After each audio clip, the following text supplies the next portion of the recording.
Yiggity. And we are back, So we finna go over this Tupac trial because I need to see what's going on. Tupac is he's still alive to me in spirit, the old great Gemini.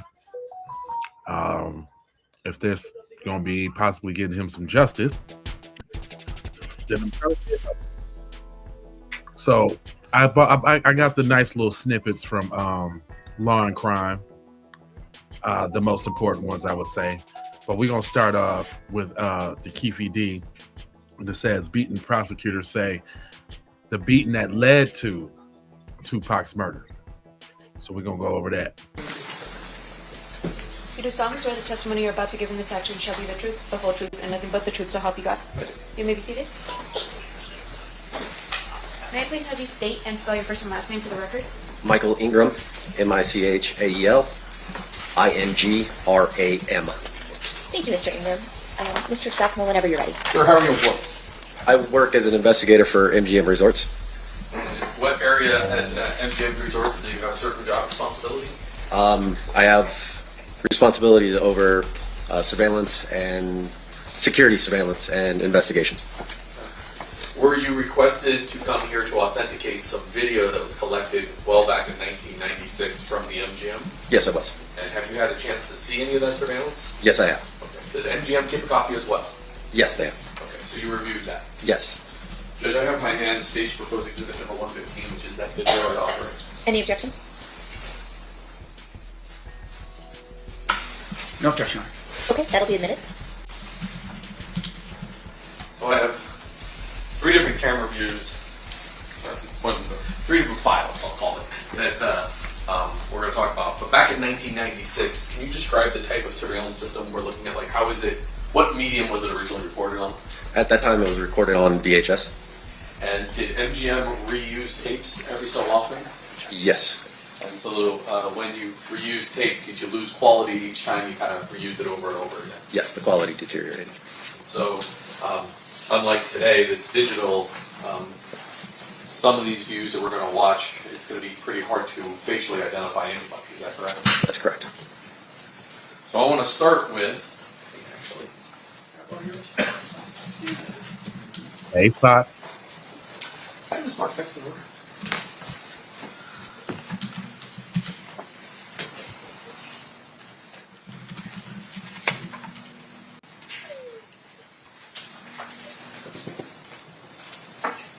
I need to switch it over. I know, I just remember if it's the top or the bottom. There's two blues. And the reason why I like this one, y'all, because it got the videos and all of that from the actual scene of the crime and all of that. All right. I'm going to show you the Stage Proposed Exhibit number 144. You recognize what that is? Yes, that's the MGM Grand. Is that currently the way the MGM Grand looks? The general layout of the casino or the hotel, yes, it's the names have changed and stuff, but Okay. the property is the same. So we don't know if this is from 1996 or if it's from 2002, 2010, when in the last 30 years, but generally the layout's been the same. Correct. I'll put this up, ladies and gentlemen of the jury. Mayor, if I could, Oh, I moved to bit 144. before we move to admit, can I just ask a couple more questions of this witness with regard to this particular? You'd like to order on this issue? You may. Sir, with regard to the photograph that's been marked as proposed State Exhibit 144,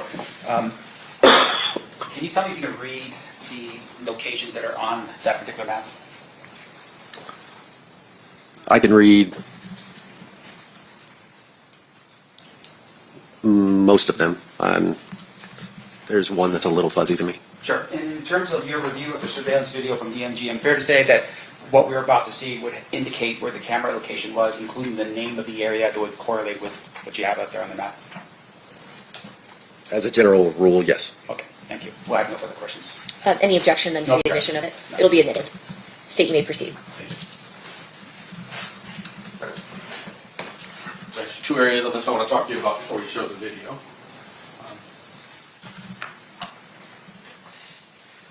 Maybe more than that. Generally speaking, events like the Tyson-Selden fight, where would that have occurred at? The MGM Grand Garden, which is located at the top of the screen. Up here. Okay. We have an elevator view that we're going to see. Where is that located on this? There's, in the middle of the screen, there's 3 small boxes. Those, Right here? yes, those are the elevator core for the MGM Grand. And then if there's a camera that's going to say food court, that's kind of that's looking down a long hallway. Which hallway are we looking at? The white box, yeah, you're going to be following that basically to the Grand Garden Arena. So when you come out of this box, you can either come down here or across the casino, essentially. Correct. Man, people. So now I'm going to start with. Cold in Vegas We can go right back. now with their name.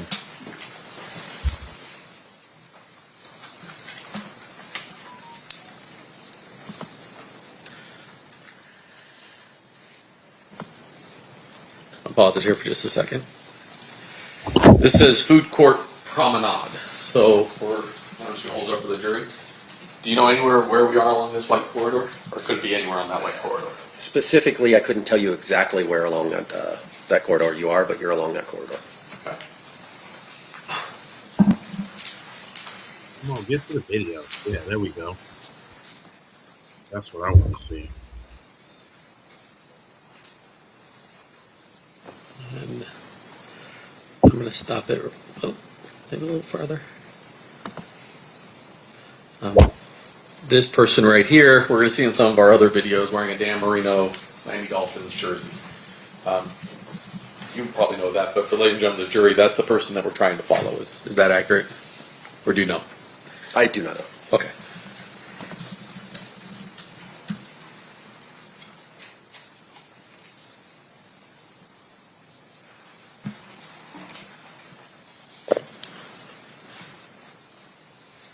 Now we have another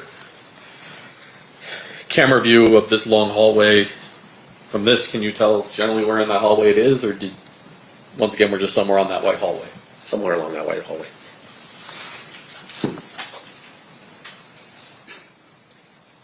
And oh, he just flashed.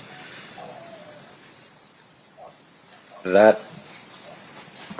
So let me stop it here. On these VHS tapes, cameras would flash between different hallways. that technology was in effect during that time frame. Called multiplex back in those days. Correct. So sometimes we can jump from camera view, trying to capture what we're trying to capture. Correct.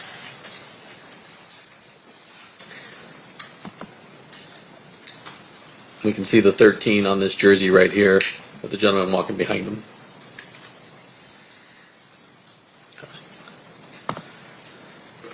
Now I'm going to take you to 115B.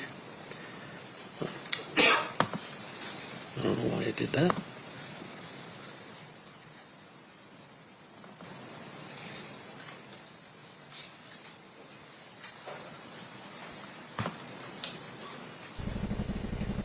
All right, we're going to use a different program so we don't watch it sideways.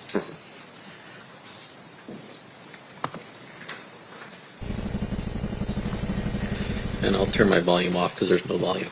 Now this is that elevator core that we saw. Please switch over to me for just a second. Over to you? You mean the dot cam? Yeah. So as opposed to those other views that were somewhere in here, now we're down in the middle of these four, and there's a tree in the middle of these four. Correct. Is that tree still there? No.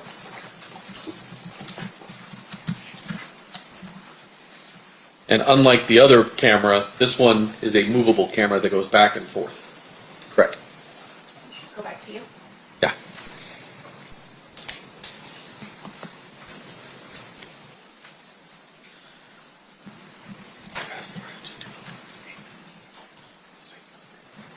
It's crazy. We looking back in history though, like. So this one starts at 2043 or so, and I'm going to jump forward to about 2047. This is just people walking through that elevator area, correct? Correct.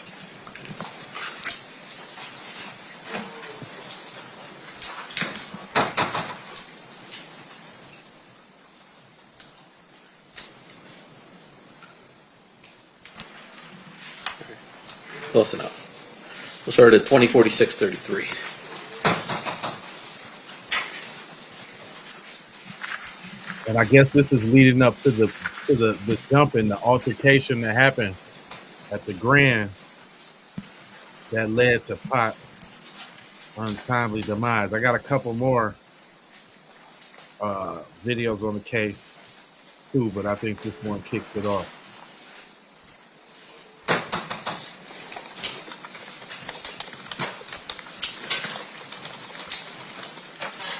Man, this is it.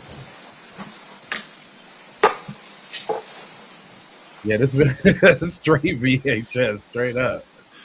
That's it. Oh, as hell. Get us a little crime music.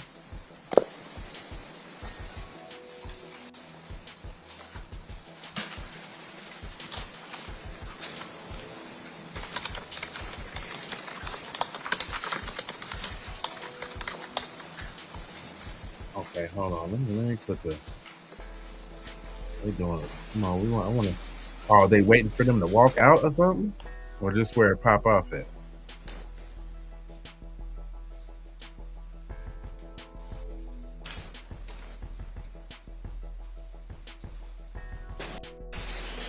It's gonna go forward a little bit. Geez, like, come on, do you gotta watch the whole damn surveillance?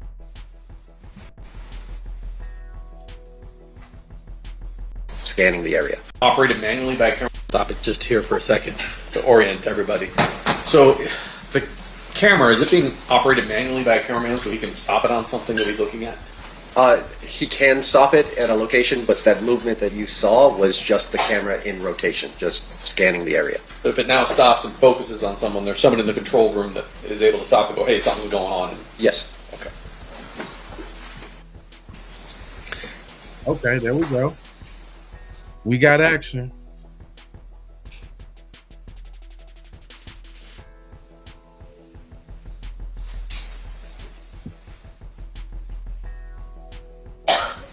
Hold on, let's bring that To back. orient everybody.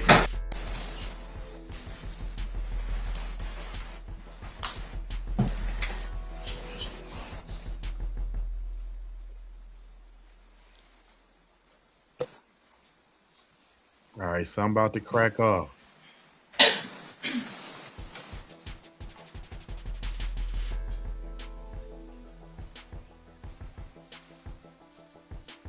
Because I want to see it crack off.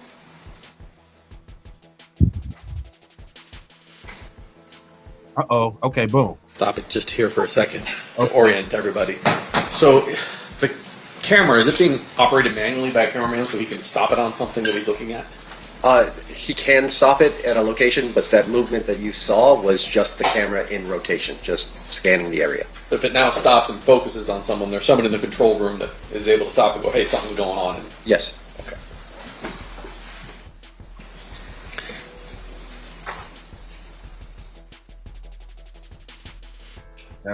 That's ain't that Pac with a couple kicks in the white? Was that him?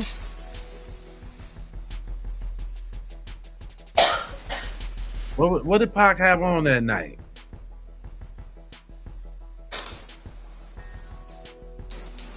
Because they did the boop boops and then dipped out.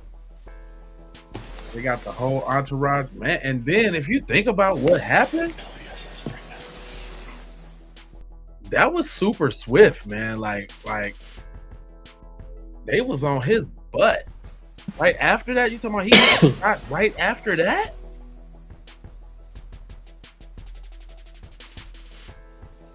Yeah, this say September 7th, 96. Yeah, yeah, he was in the white joint with the hat on, right?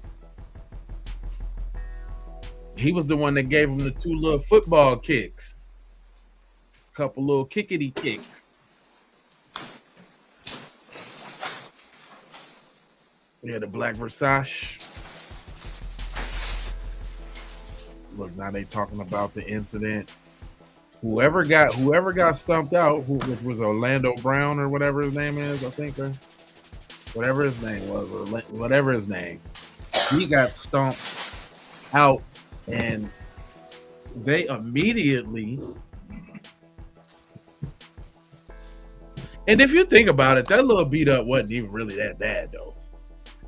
Like it was just a little scuff up, little touch up. But you know, The gentlemen in white shirts, are they security guards, and the gentlemen in tan shirts, Metro Police? Yes, sir. yep, Orlando, yeah.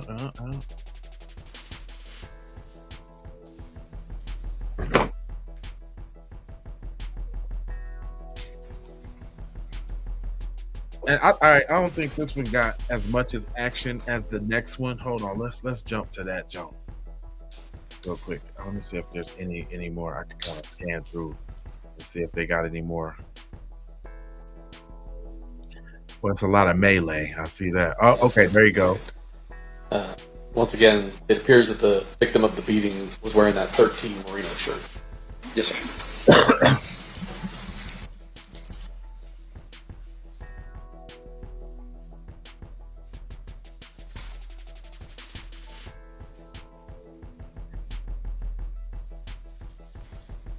You never know when a moment is going to change your life, though. I bet you he never thought after this little altercation anything was going to be what it was. Bet you that Orlando Anderson, yeah, thank you. I bet you he thought he was just going to go to the club and kick it and have like just a regular time.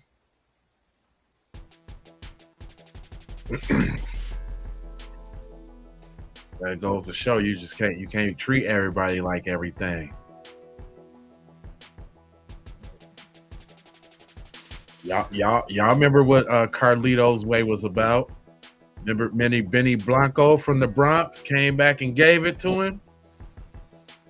He tried to poop on Benny Blanco. Remember me? Benny Blanco from the Bronx.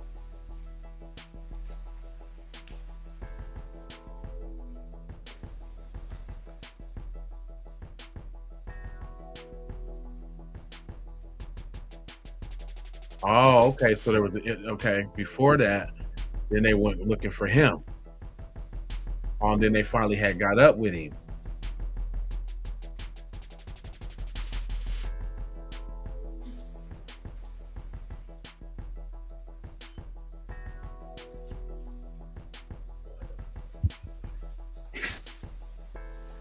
Seven. Yeah, I was 16 back then, boy. This was a big deal for us, man. Pac dying was a super duper big deal. That's when rap became like real scary. Like, like dang, man. Like they really out here dying for this. And it's funny, man. It seemed like once Pac died, man, then it was just like a slew of death after death after death after that.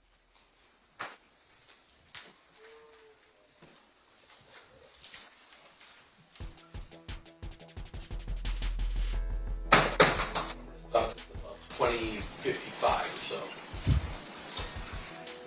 Dang, cuz man, In our that's final view, final. somewhat obvious. But I'm going to give you this when you watch the cameras. After we're done, I'm going to ask you generally where those people that we see leaving the area of the elevator. I think they got, you know, where they like up into the casino and they walking out too. Here they go. 115C. So is that the main casino floor outside the elevators? Correct.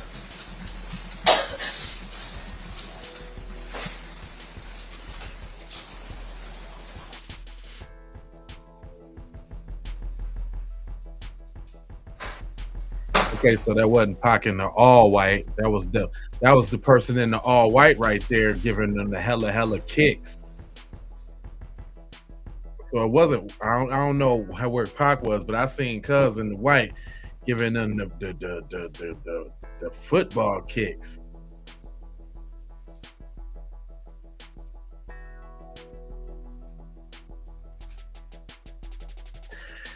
Yeah, a lot of people.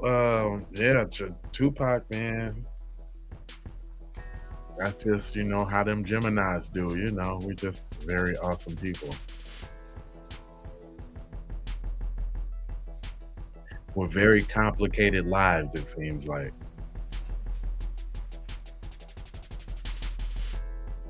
all of them.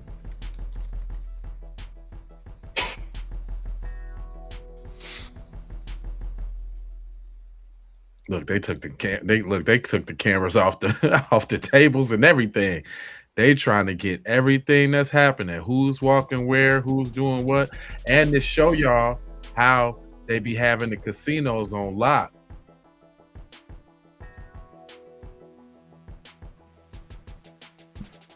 Pac lead is like he leading a little charge. Look how they took cameras off of everything. They trying to see everything, every little move being made.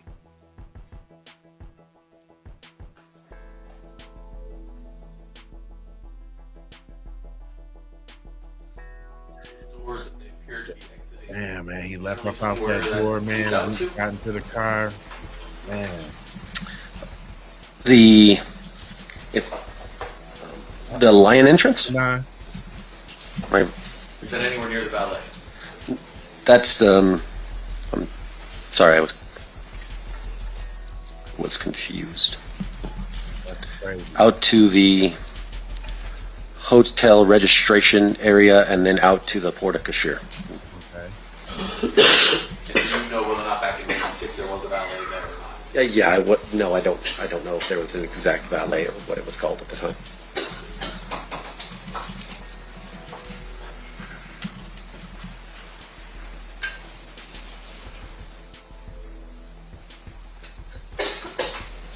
Look how they moved the whole crowd with them, though. Like once they start moving, everybody started moving right after them.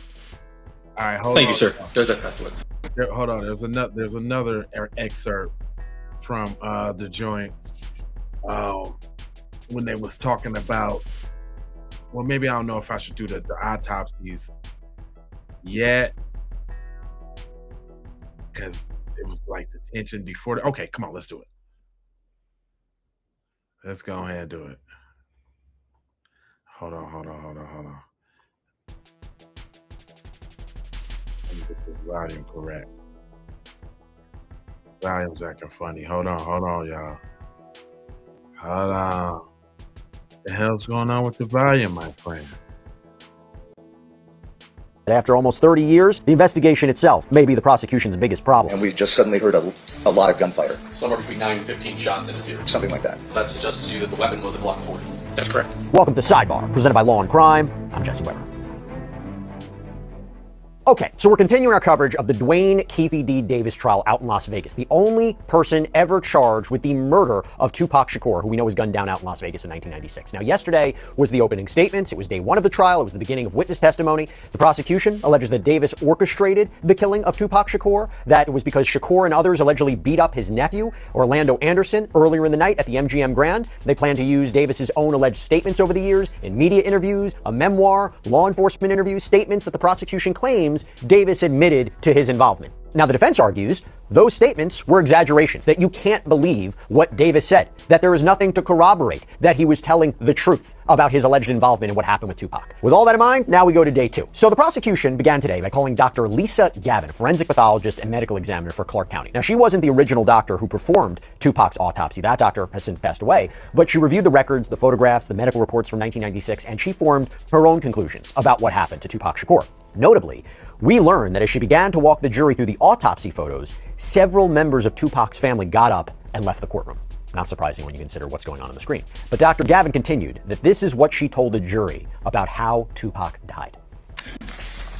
After reviewing all of those records, do you have an opinion as to the cause of death of Mr. Shakur? Yes. And what is that? He died of gunshot wounds of chest and abdomen.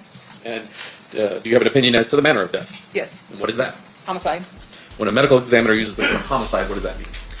The simplest form is death at the hands of another. Now, to be clear, evidence like this doesn't necessarily directly implicate Davis, right? But prosecutors, they have to build a case from the ground up. They have to build it element by element. So at the very least, they have to establish that Tupac Shakur was in fact shot and killed, that he was murdered, that it was an intentional killing. That is what this evidence goes to.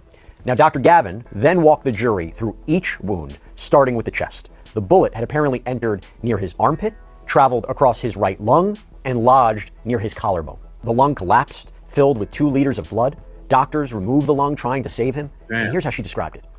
This is the right side of the body up by the chest area. You can see the right axilla or armpit in that region. And then you can see some of the sutures of what they call a thoracotomy incision, where they've cut into the side of the chest. Yeah. And then just below that, this is an entrance gunshot wound. And then just below that thoracotomy chest, there appears to be a stitched up area. I can move my mouse too, right there. What is that? That's a sutured chest tube site. So he had a tube there to help drain some of what was going on in his body. Correct. And in the previous one that had all the medical intervention, you could see from the left side there was a similar chest tube on that left side. From your review, were you able to determine sort of the path of this particular bullet? Yes. And what was that? It entered here in the right lateral aspect of the chest, just below the axilla, the armpit, and then went across the right chest space, went across the right lung, and then ended up coming to rest in what we call the sternal notch. The sternal notch is a location just between where your collarbones kind of meet up towards the center of your chest. So just beneath that, the projectile was recovered. The nature of that type of wound, what did it physically do to him, his ability to breathe and those types of things? So the injury to the lung would have collapsed the lung and also caused the lung to bleed. And so it was documented within the medical records that he had about 2 liters of blood in his chest cavity when they put in the chest tube to try to save him. And similarly, they ended up removing that lung to try to save him and kind of clamp off the bleeding. And then it already had multiple episodes of not becoming responsive. So he wasn't able to breathe. He was bleeding out in that area from that injury. The second bullet that entered his right thigh and traveled up to his abdomen, that projectile was actually recovered. Take a listen. This is the right lateral aspect of his body, so his right flank and his lateral aspect of his right thigh. And then his backside of his right hand is also within this picture. The ruler, though, is identifying what? The ruler is around the right lateral aspect of his thigh, so the right thigh on the lateral side. And what is that? And that's an entrance gunshot wound. And can you tell me the path that bullet took? Yes. And go ahead. That bullet entered in the lateral aspect of the right thigh and then went upwards into the abdomen and damaged his intestines. They ended up operating there and removed a portion of his intestines, and then during that surgery they recovered another projectile. Dr. Gavin, as I said, she wasn't the original ME. That was Dr. Jordan, and he has since passed away. Okay, now we go to questioning by the defense. So on cross-examination, defense attorney Michael Sampt pressed her on this. Hey, fam, it is hard to listen to. Like, I mean, this was like a long time ago, and I'm still screw-faced about hearing what happened to Pac, man. This is terrible, man. She was relying on records that were decades old, photos that were taken with Polaroid cameras, a record she didn't keep herself. So to me, this is consistent with the defense's argument, which we heard in an opening statement yesterday, that this whole investigation was sloppy, that it was botched, that it was incomplete, that you're talking about a case almost 30 years old. So trying to raise reasonable doubt, trying to raise questions about the reliability of the prosecution's case, the investigative work. And if jurors are perhaps hesitant about one aspect of the prosecution's case or the investigation, perhaps they will not believe the whole case, the whole theory, the whole narrative. Maybe they'll question it. But the prosecution pushed back on redirect. Take a look. Your testimony here today revolves really around your review of the record that was laid out 30 years ago. Yes, that's correct. And so fair to say, of course, that keeping records would be very important in your line of work. Yes. In the event that in the future, something that you do while you're on vacation somewhere in the Bahamas could be testified to by another doctor. That's correct. Now, with regards to the records that you saw here, Dr. Jordan. Was there anything missing in your review of those records in terms of record keeping or anything like that? No, but we only took a few photos at the time of autopsy. At that time, they used Polaroids or they used film and cameras. And so we had few photos of the body itself. And so consequently, the crime scene analyst photos were helpful for being able to come to determination in addition to the reports. Man, Mr. Sam suggested, I just want to make it clear, you're not regurgitating Dr. Jordan's opinions. You formulated your own opinions as the cause and manner of death. That is correct. So as I talked about this initial alleged altercation at the MGM, after this alleged beating at this hotel, police responded to the scene. But the man who was apparently attacked, Orlando Anderson, Keffe D's nephew, seemingly didn't want to cooperate. Sergeant Kenneth Rios was one of the officers who responded that night. Here's what he told the jury about his interaction with Anderson. I asked him first if he needed medical assistance, and he refused. He said he was fine. I then asked him what happened, and he told me basically that a couple of guys that he didn't know jumped him. And once again, I asked him if he needed medical. He said no. I asked if he wanted to file a report, and he said no. At that point, was he released and free to go on his way? Yes, he was. Later on that evening, did you learn about a shooting involving Tupac Shakur? Yes, I did. And then were you asked to then draft a report as to what your interaction was with Mr. Anderson? Yes, I was. And at that time, what name did you remember for Mr. Anderson? It was Orlando. I remember his first name. Would it be? Is it anything unusual that when a victim gets attacked and doesn't want to press charges or write a report, for you not to have written a report that night? No, it's not. Basically, if you don't have a victim, you don't have a crime, as we put it, which isn't necessarily true. You always have a crime. But if you don't have a victim, the chances of prosecution, you won't get any information, and so we don't take a report if the victim refuses. I would imagine the argument would be, from the prosecution, Anderson didn't want authorities to get involved, right? Because he and co. would want to take care of it themselves, that they would want to go after Tupac Shakur. I wonder if that's the significance of this. We'll see. Now let's go to cross-examination by the defense. The defense did press him on one thing, his report. Now, Rios admitted he didn't write it immediately after the fight and didn't know if anyone requested more surveillance video that night. So the defense's point again, does this prove a sloppy investigation? And so the state had asked you a question specifically as to when you wrote the report. You wrote it after you got off of this particular shift. Is that when you wrote your report? I don't recall when I wrote it, but I'm sure that my officer's report would reflect that time. But I know I didn't write it immediately after. All right. And in terms of your knowledge that Tupac Shakur had just been shot, your testimony to the jury is that you had understood at that point that potentially a person by the name of Orlando may have been something to do with that particular case. I don't recall if that was the reason why I wrote the report, if that's what you're asking. Yeah, because I'm a little curious. Like, how do you, there's a shooting of Tupac Shakur. Is it because you heard that there's a shooting up at Tupac Shakur, they go, wait a minute, there was an incident that occurred with Tupac on property. Is that how we get to this point? Back then, I don't recall if that was the process that I went through to make the report. I don't believe so. I believe that there was some other officers that probably told me and suggested that I write a report because of his possible involvement. Right. So news goes out throughout the valley, Tupac has been shot, and then you're advised, hey, there was something happening where Tupac just captured whatever it is that you remember, right? I don't recall that happening that way, but for most intents purposes. Right. Now, in terms of your report and you writing it, you're still on property when you hear that this incident had occurred with Tupac Shakur. I don't recall where I was at the time. Okay. Would you have ever called back to the MD and say, hey, capture more video of this particular incident and the guy with the Merino jersey, the night of the shooting, to help them with whatever investigation could be out there? Did you do that? Not that I recall, no. Do you know if anyone else among the 3 officers that were there or any other officers would have done something like that? I have no idea. Okay. Maybe they're all Bears fans and that's the reason why they didn't do that. It could be. Yep. Now, the prosecution called the man who was working security at the Maxim Hotel that night. It was right at the corner of Flamingo and Koval. William Heidemeyer. He was on the 3rd floor of the parking garage when he apparently heard something that stopped him cold. Listen to this. 2 Metro officers with me, and we were looking for stolen vehicles. There were 5 or 6 Dodge Caravans that were stolen out of our parking garage that night. And where were you located when something unusual did happen? Well, I was on the ramp of the 3rd floor of the parking garage on the southeast side of the property. And while you were there, describe what you hear. Well, the 2 officers, another security officer and I were standing around one Dodge Caravan, and we just suddenly heard a lot of gunfire. And we ran to the barrier wall that was overlooking Koval Boulevard, not Koval, Flamingo Boulevard, and that's when I witnessed what I saw. So you hear a bunch of shots. Do you have any idea how many you heard? It sounded like a lot. 1 volley, 2 volleys? 3 volleys. 3 volleys. Yes. Heard. And when you say a lot, to some people, do you put any sort of number on it? I had 3 to 4, maybe even 5 each volley. It was a series of pops. Somewhere between 9 and 15 shots in a series. Something like that. He then testifies about the man he claims he saw holding a gun. And the defense tried to make an objection as to speculation. We'll see what happens. I was armed, so I was leaning over the retaining wall to see what I could see.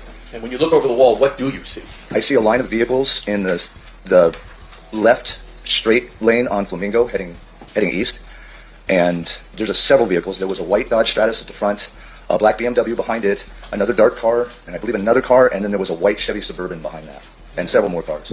Do you see anybody outside of those vehicles? Yeah, there were a number of people standing outside the vehicles in the traffic lanes. And do you see any of them armed? One gentleman was armed, one black male adult, very young, well-dressed. He was wearing a very bright white 3/4 sleeve shirt, black pants, and a black dress vest.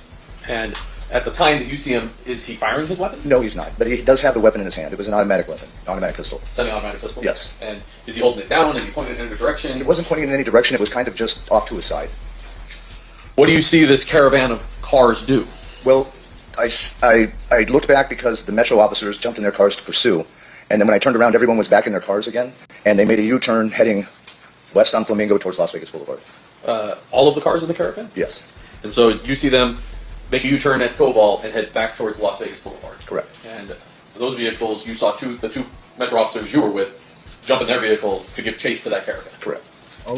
At the time that you're out there and you see somebody with a gun, you've just heard shots fired, is it the conclusion you originally drew that person was your suspect? Yes, yeah, that's what I deduced at the time. And based upon the officers following that caravan, that's a reasonable assumption that they deduced that as well. Right. They asked me what direction they were going. They rolled down their windows and were asking me what direction everybody went, and so I pointed to make a right and head towards Las Vegas Boulevard. And those officers then went after the caravan. Objection as to speculation. What's your response? Well, you watched them do it. Okay. Did he testify?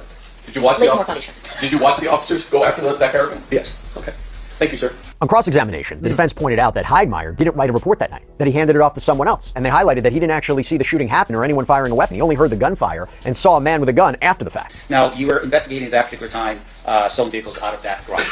Did you write a report on your own with regards to what you were doing that night with the stolen vehicles? And Actually, no. I turned that report over to my other co-officers at security because I was tied up with this incident. Okay. I'm going to zoom in a little bit better for you here, sir, if I could. Going back again. That's hopefully more helpful. All right. So when you said that you looked over and you saw, can you explain for us again sort of where the vehicles were that you saw? Well, the vehicles were on Flamingo heading east, and they were in, we have a left turn lane, 2 forward lanes, and a right turn lane, and the vehicles were in the farthest left center lane. Farthest left center lane. Correct.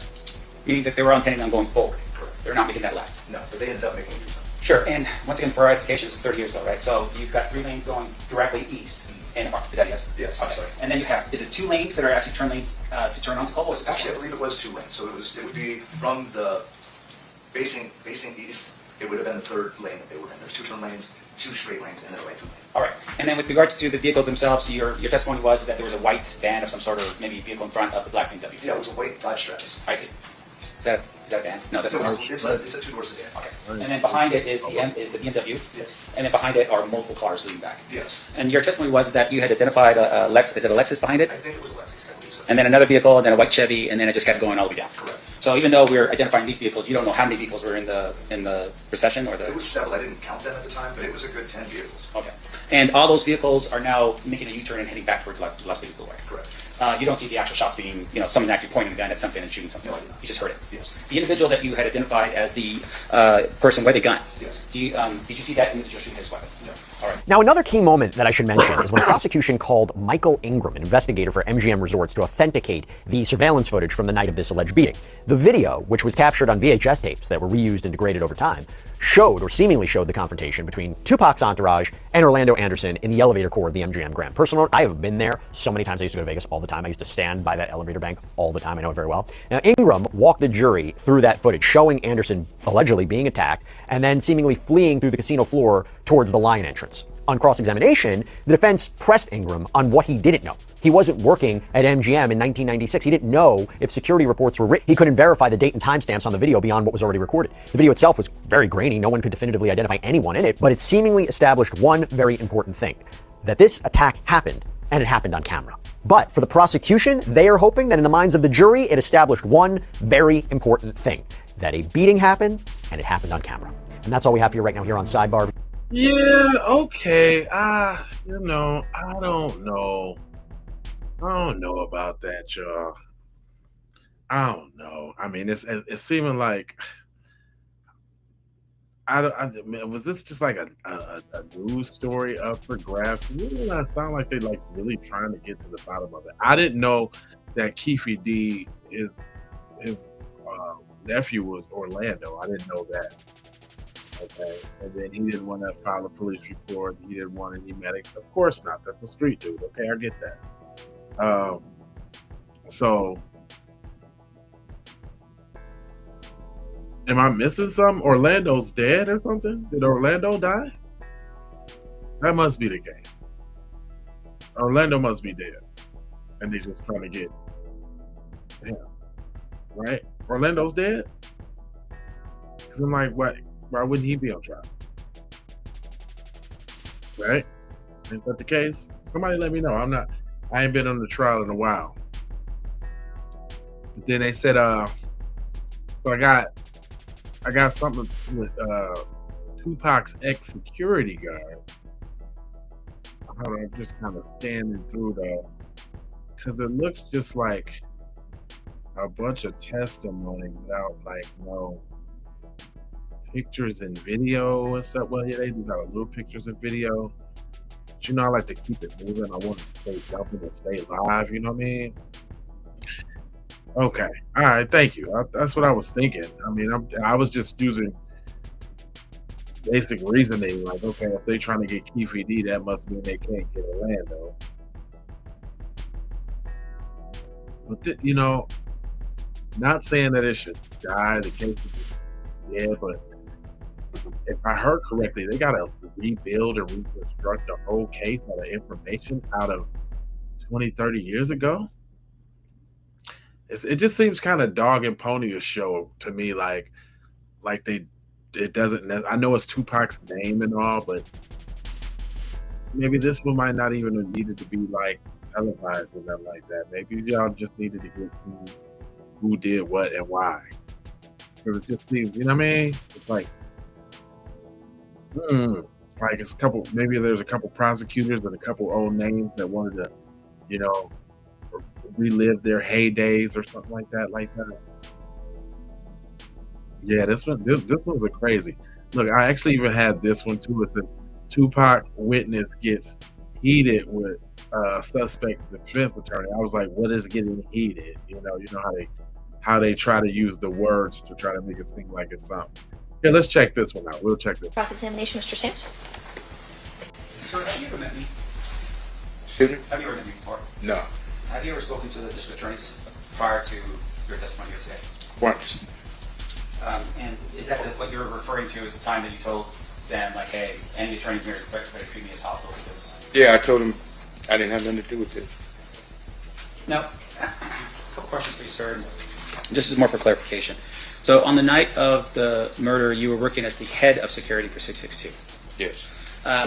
Explain for us a little bit about the club. Was that Suge's club or was that somebody else's club? Sure, to my understanding. Okay. And when you were there as head of security, were you there, had you worked there as head of security prior to this particular night?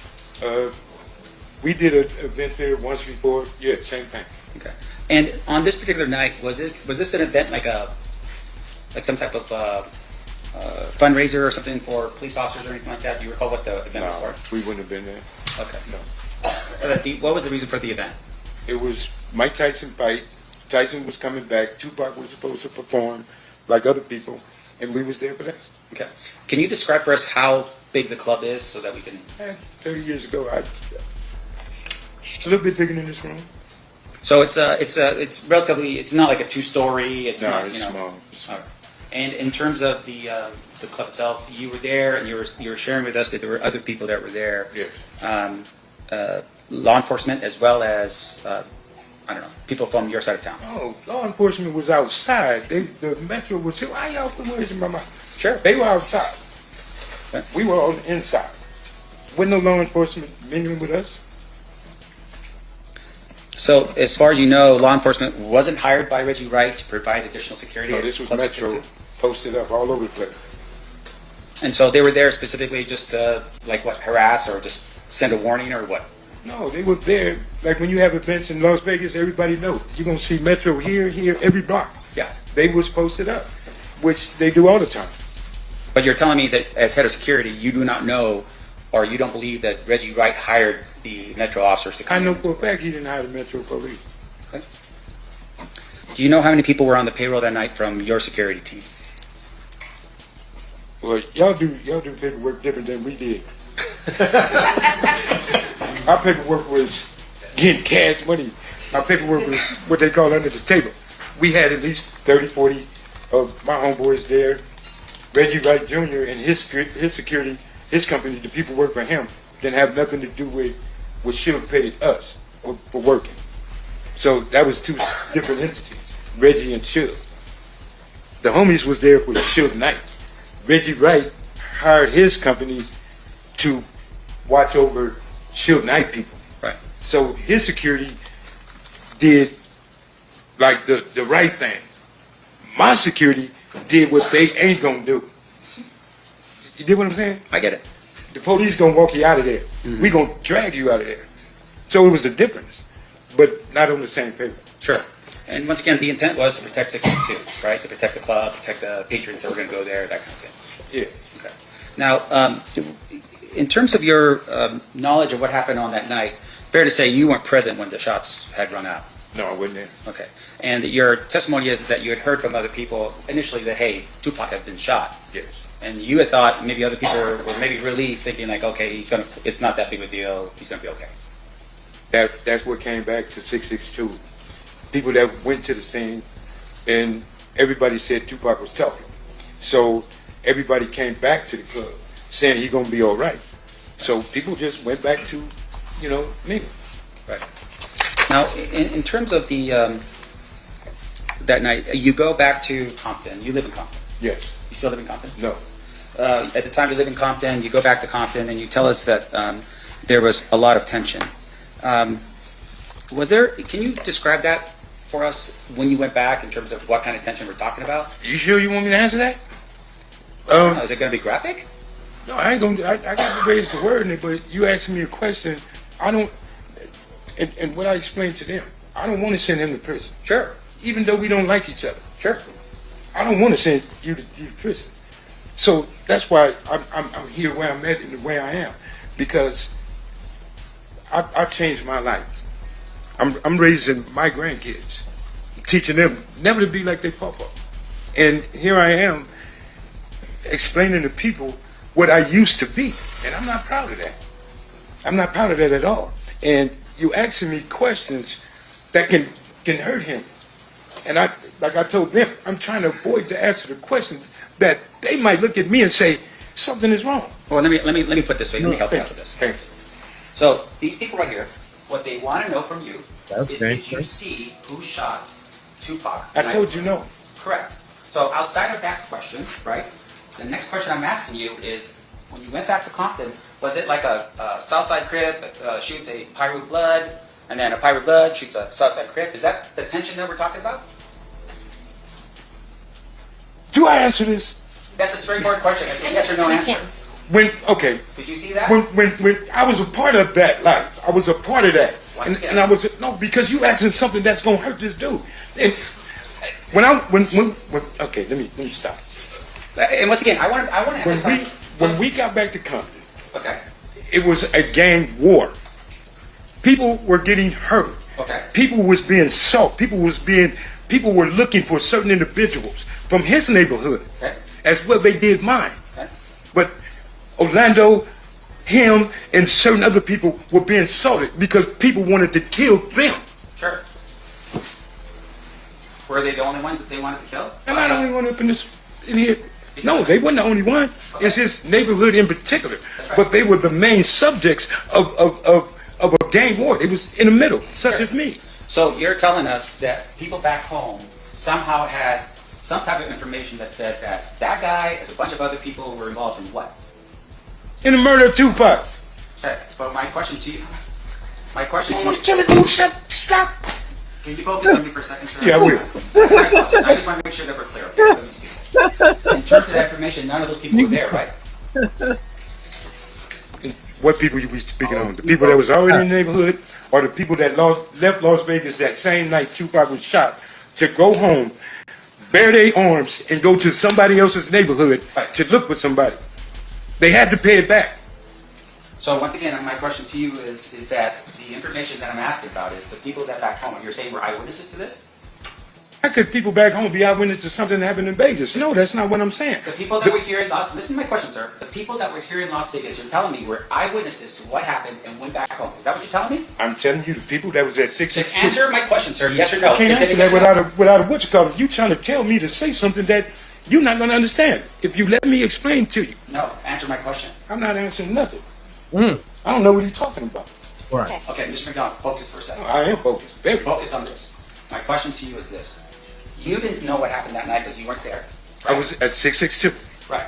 Do you know who was that was there? I know everybody that was there. Okay. Like who? Talk to your lawyer, man. This dude is tripping. I'm not going to explain that. I can't answer that. Okay. Let me ask you this next question then. You are telling us that people back in Compton, for some reason, knew what happened here in Las Vegas. A phone conversation. People found out when people left Las Vegas the same night Tupac was shot, went straight back to Compton. It only takes 3.5 hours to get home. Sure. Yes, it wasn't a problem for people to find out what happened. No problem at all. They got on their phones, they texted people, they let them know what happened here on the night of the shooting. Yeah. They had walkie-talkies. They had all kind of phones. They had ways to call people to say whatever. But when people left Las Vegas that same night, after they found out and got in their cars and went home because it was a situation, Pac was shot. Retaliation is a mug. Come on, man. Like, it was for real, for real. All of this was for real. Now, the night of the shooting, did you have a walkie-talkie, a Nextel thing or something like that? No. Did Reggie Wright? I don't know what he had. I don't know how much money he had in his pocket. I don't know what he had on his hip. But you were the head of securities, but you're telling us you did not have any type of device. Right-way security has nothing to do with the gang-banging security, par rules, whatever you want to call it. They had nothing to do with us. Okay. The phones that Suge had for certain individuals, they had the phones. Like the guy that was bodyguard for Tupac that night. Like some of the guys that was at the Tyson fight, like Suge Knight. Certain individuals had phones. Yes, they did. Okay, so, all right, I get what you're saying. You're not there, but you're saying other people were. Yes, I'm saying there was a lot of people there. A lot of people were there at the shooting that took place. That was in the entourage, yes. Let's see. Okay, just one final question. You're here today, and I think the state had asked this question under a subpoena. You're ordered to be here today, right? Yes. In terms of that subpoena, for instance, is that's the only reason why you're here is because of that subpoena? I don't have no other reason to be here. Yeah. In order for you to get that subpoena, you were served that subpoena back in California Yes. by a police officer? I don't know. He was in uniform. Okay. And that order required you to go to a court in California? I had to go to court in Victorville. And then that court in California said you have to show up here. And in that court, I cussed them out and told them, you can't make me do nothing. Right. And in that court, they told me that I would be in attempted court. Me raising my grandkids, I'm not going to put my grandkids in the car and move somewhere so y'all can't find me. So all that running and living a different life, I ain't doing it. So I agreed to come. And like I explained to everybody in here, you ask me something, I'm going to be honest about. You ask me something I don't want to talk about, you're going to have a problem. Treat me as a hostile witness. You're not going to talk to me and tell me as a grown man what I have to do up here. I'm not going to send him to prison. You are. So the accusation now is because of the fact that we're trying to ask you questions, you're putting it on me. You asking me questions. If I just answer your questions, we gonna have a problem in here, a misunderstanding. And you're asking me something that wouldn't be good with him. Right. And once again, I just want to look. We're just trying to figure out who shot Tupac. You're telling us that you weren't there to see him. That's all I want to know. At the end of the day, that's it. Right? Was I in the entourage when Tupac got shot? No. Okay. Nothing else, right? I was at 62. I mean, that ain't hard. That's easy math. Okay. No further questions. Anything further, State? All right, we've got one more phase, and then we'll let you out of here. Okay. Ladies and gentlemen of the jury, any questions for this witness? Seeing no hands? Oh, we do have one. Okay, hang on one second.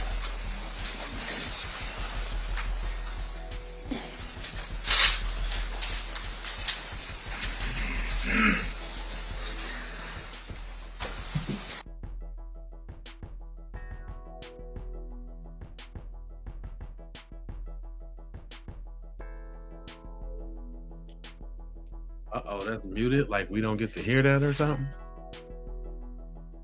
Oh, that's super weird. Maybe some personal information. All right, I have a question for you from one of our jurors, if you can answer. Did Reggie Wright Jr. instruct security to not have firearms the night of the fight? To be honest, I don't know if Reggie Wright told his people, all the police officers, not to have guns, and I don't know why. He sure didn't tell us because we had ours. And that's the honest truth. All right. Any follow-up based on that, State? No, Your Honor. Defense. I just want to clarify what the witnesses said. You're telling us that you had guns that night. Yeah. I just want to know. But you had guns that night. Right? Yes, we did. All right, thank you. All right, State. I know you didn't want to be here, but thank you for coming out. Okay, can I say something? I want to apologize to everybody, but I find this kind of funny. And truthfully, what you're going through, brother, is what you're going through. I didn't want to be a part of that, and I'm not a part of that. So I appreciate everything, and I apologize to all of you. Okay, thank you, Mr. McDonald. You are free to go.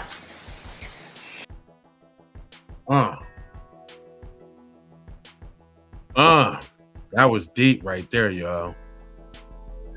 I got a little bit I got a little bit more of the case. This part was kind of sad. I don't know if I really wanted to play it, but they say Tupac survived 6 days after being shot. The doctor testifies. It's pretty heart-wrenching. I don't know. Let's see what she got to say. You do solemnly swear the testimony you're about to give in this action shall be the truth, the whole truth, and nothing but the truth, so help you God? I do. You may be seated. May I please have you state and spell your first and last name for the record? Good morning. I'm Dr. Lisa Gavin, Lisagavin. Thank you, Dr. Gavin. Mr. DiGiacomo, you may proceed. Doctor, how are you employed? I'm a forensic pathologist, medical examiner here in Clark County. What does that mean you do for a living? We determine the cause of death and the manner of death and sudden unexpected deaths. And in order to hold the position that you do with the coroner's office, do you have certain education, training, and background? Yes. And explain that to ladies and gentlemen of the jury. I went to medical school at the University of Connecticut School of Medicine. I did a pathology residency at Hartford Hospital in Connecticut. I did a surgical pathology fellowship at Hartford Hospital in Connecticut. I did a forensic pathology fellowship in the Office of the Medical Investigator in New Mexico, and then I came here to Clark County. I have a medical license to practice here in the state of Nevada, and I'm board certified in anatomic pathology and forensic pathology. How long overall have you been a forensic pathologist? This September it'll be about 17 years practicing here. So I'm going to guess that 30 years ago you were not at the autopsy of Tupac Shakur. No, I was in medical school. Have you in the past had to come in and testify to your opinions as to cause and manner of death in cases where you weren't the actual examiner at the table? Yes. Explain why that would happen. We have people that have retired. We have doctors that have died. We have doctors that have gone to other locations in the country. So when you are asked to review, what is it that you get to review in order to form your opinions and conclusions? Most often it would be the investigation report from our office. It would be the autopsy report from the forensic pathologist that did the case. It could be photographs associated with the case. Could be medical records associated with the case. Could be any consultations or the like associated with the case. In this particular case, do you know who the examiner was? Yes. Who was it? It was Dr. Jordan. And Dr. Jordan is no longer with us, correct? Correct. Dr. Jordan had passed away. In addition to what the medical examiner's office had, did you also get a copy of the photographs taken by crime scene analysts during the course of the autopsy? Yes. And did you utilize those as well to render your opinions? Yes. I'm going to start with what's been previously admitted as State's Exhibit number 44.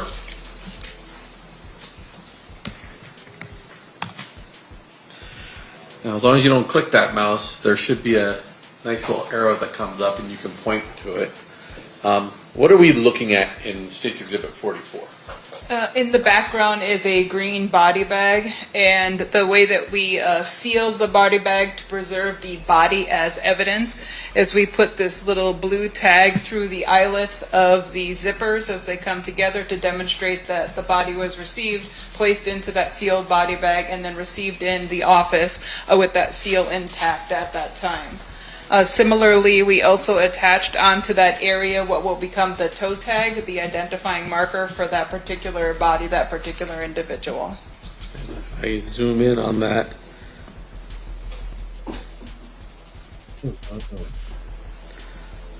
we're able to see that the name was Lassane Crooks, aka Tupac Shakur, date of death 9/13/96 at approximately 1600 or 4 p.m.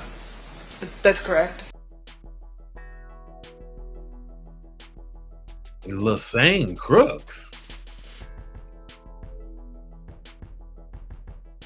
I don't think I ever knew that. Did y'all know Tupac's name was Lassane Crooks?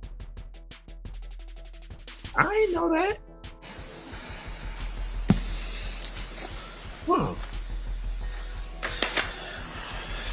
45. What are we looking at, Doctor? This is just opening up of the body bag, and then the But wait a minute, though. I was today years old when I learned Tupac's name was Lassane Crooks. What's going on with my life? I did not know that. one of the first photos that was taken at the time that the body bag was opened, What? demonstrating the decedent and the condition that he was received in and the body bag.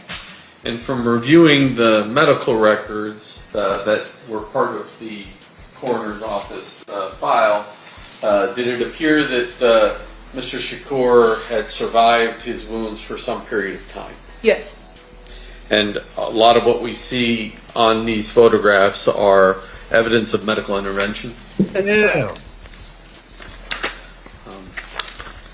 I didn't know that. I be knowing 4, that. 6. And I didn't know that about the Gemini guy. This is a facial shot. I know there's a ruler in the way, but this is a facial shot of Mr. Shakur. Oh, that's correct.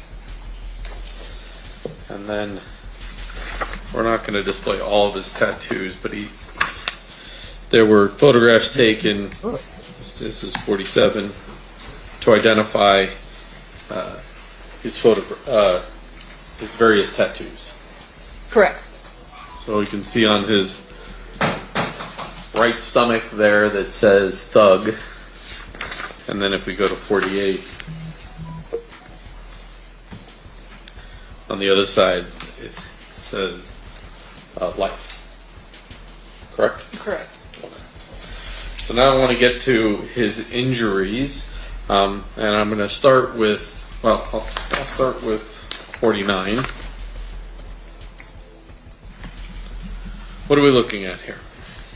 This is the right side of the body up by the chest area.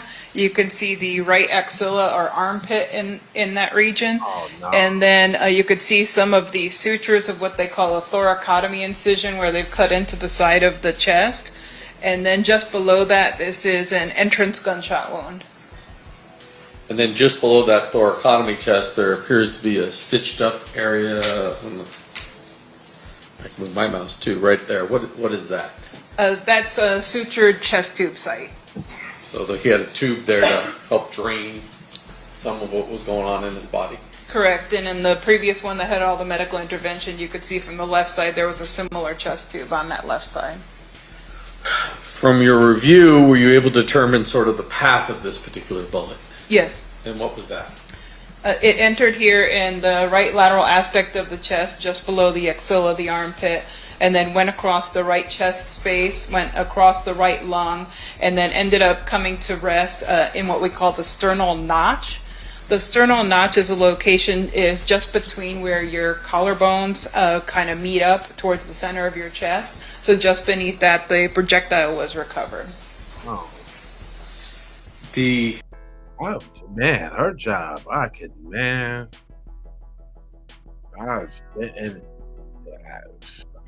don't know. I don't know about this. Y'all. I like crime, but I don't want to hear about Swiss cheese Tupac. I'm cool on that. I got some more stories.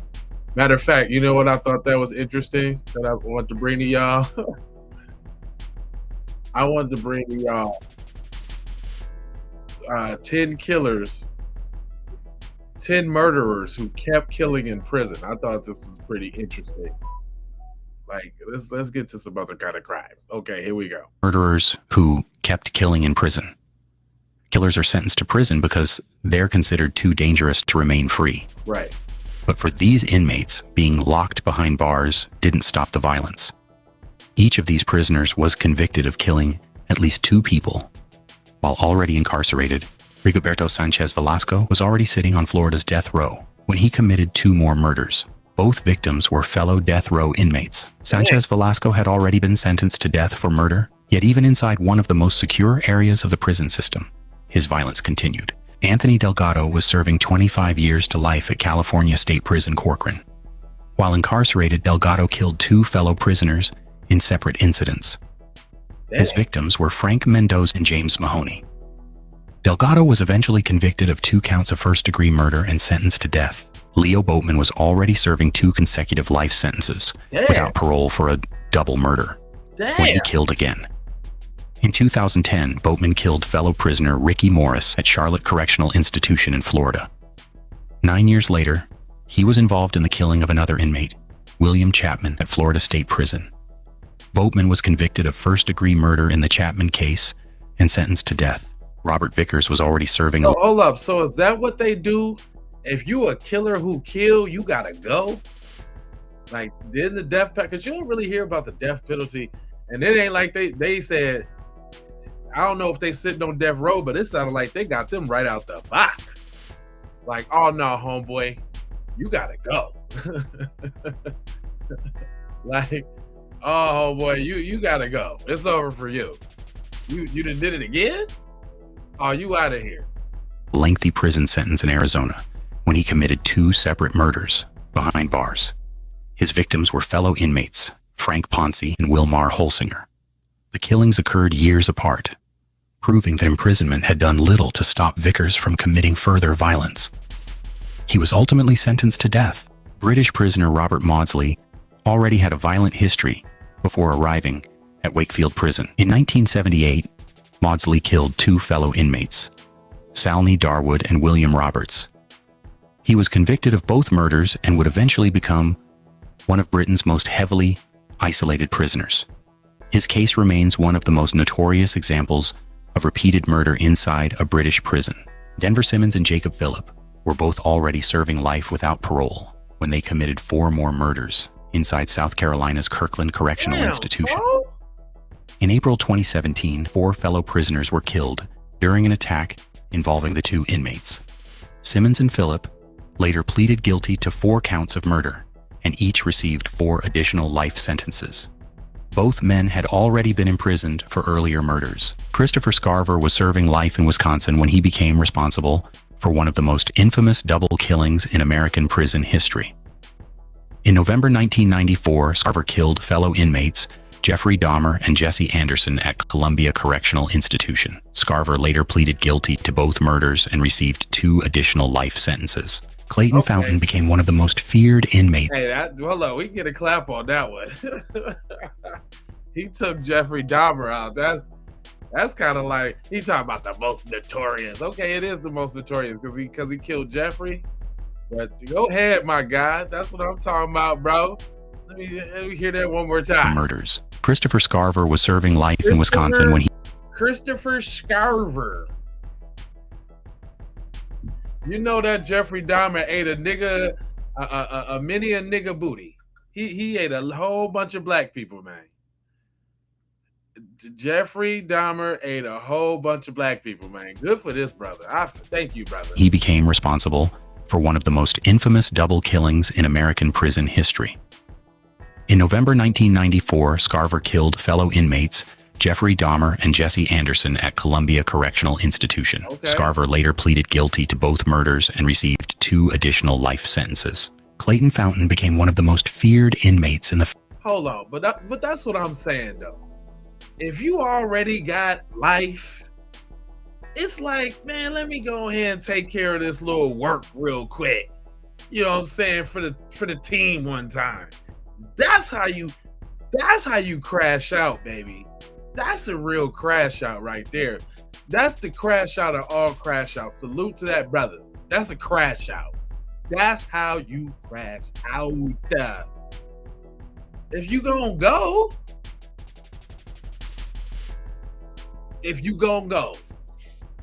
man, thank you for your service, man. That's all I'm saying. That's a living legend right there. That's the best crash out I ever seen. I ain't never laid eyes on a better crash out than that. You better believe it, buddy. You heard it here first. Keffe D podcast. Let's go. Clayton Fountain became one of the most feared inmates in the federal prison system. While incarcerated at USP Marion in Illinois, Fountain was responsible for 4 killings. 3 of his victims were fellow prisoners: Charles Stewart, Robert Chappelle, and Raymond Smith. His 4th victim was Correctional Officer Robert Hoffman. Fountain received additional life sentences for crimes committed while he was already behind bars. Thomas Silverstein was another prisoner whose name became closely associated with violence at USP Marion. Silverstein was convicted of killing fellow inmates Robert Chappelle and Raymond Smith. He later killed correctional officer Merle Klutz. Those 3 murders resulted in 3 consecutive life sentences. Silverstein eventually spent decades under extremely restrictive confinement and became one of the most notorious federal prisoners in American history. Robert Gleason was already serving life without parole for murder when he warned that he would kill again. In 2009, Gleason killed fellow prisoner Harvey Watson at Wallens Ridge State Prison in Virginia. The following year, after being transferred to Red Onion State Prison, he killed another inmate, Aaron Cooper. Gleason admitted responsibility for both killings and was sentenced to death. His case stands out because even after receiving a life sentence for murder, Gleason continued taking lives from inside prison. Woo! Y'all like the top 10 joints? Y'all like the top 10 joints? I like the top 10 joints because I got a couple more of them, or I got a whole crime case. I got a couple more of the top 10s that I thought were really nice. I like the top 10 joints. Do you enjoy the top 10 joints or what? You know, this the people show. Come on, y'all gotta let me know. Everybody watching, it's like 400-500 of y'all across these channels, man. What y'all talking about? Cause I got one that's really good. If y'all like the top 10s, I got one that's really good.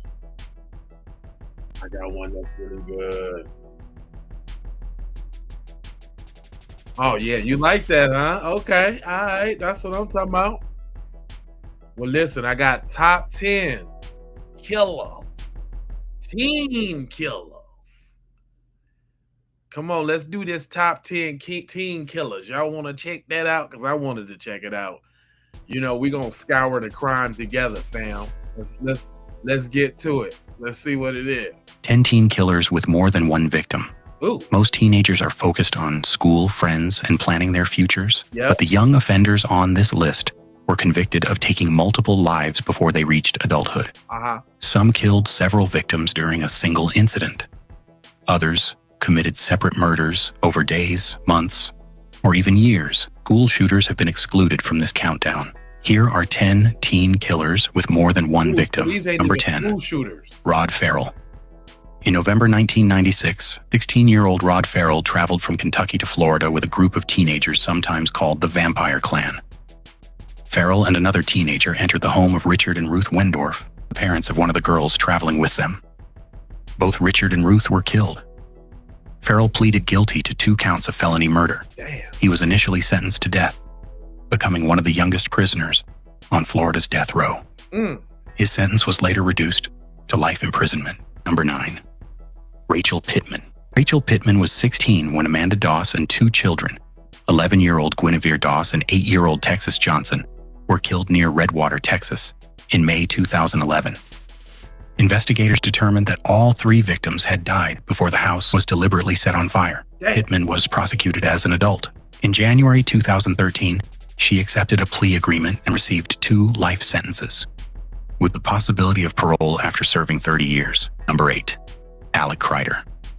In May 2007, 16-year-old Alec Kreider entered the Pennsylvania home of his friend Kevin Haynes. Kevin and his parents, Thomas and Lisa Haynes, were killed. Kreider was not immediately identified as the attacker and even attended the family's memorial service. About a month later, Kreider confessed to his father, who contacted authorities. Kreider pleaded guilty to 3 counts of first-degree murder and received 3 consecutive life sentences. Number 7, Conrad Schaefer. Conrad Schaefer was 15 when he became responsible for 2 killings during a 2013 crime spree in Central Florida. The first victim was 17-year-old David Guerrero, who was killed at a bus stop. Weeks later, 22-year-old Eric Rupnerine was killed during a home invasion. Schaefer eventually pleaded guilty to 2 counts of first-degree murder.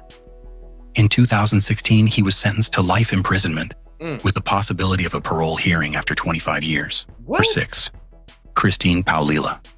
Christine Paulila was 17 when 4 people were killed inside a home in Clear Lake City, Texas, in July 2003. The victims were Tiffany Roll, Rachel Colarutis, Marcus Priscilla, and Adelbert Sanchez. Paulilla had previously been friends with 2 of them. The case remained unsolved for 3 years before investigators received information connecting Paulilla and her former boyfriend to the crime. In 2008, Paulilla was convicted of capital murder and sentenced to life imprisonment. Number 5. Michael Swanson. On November 15, 2010, 17-year-old Michael Swanson traveled through northern Iowa and robbed 2 convenience stores. During the separate robberies, store clerks Sheila Myers and Vicky Bowman Hall were killed. Swanson was convicted in one case and pleaded guilty in the other.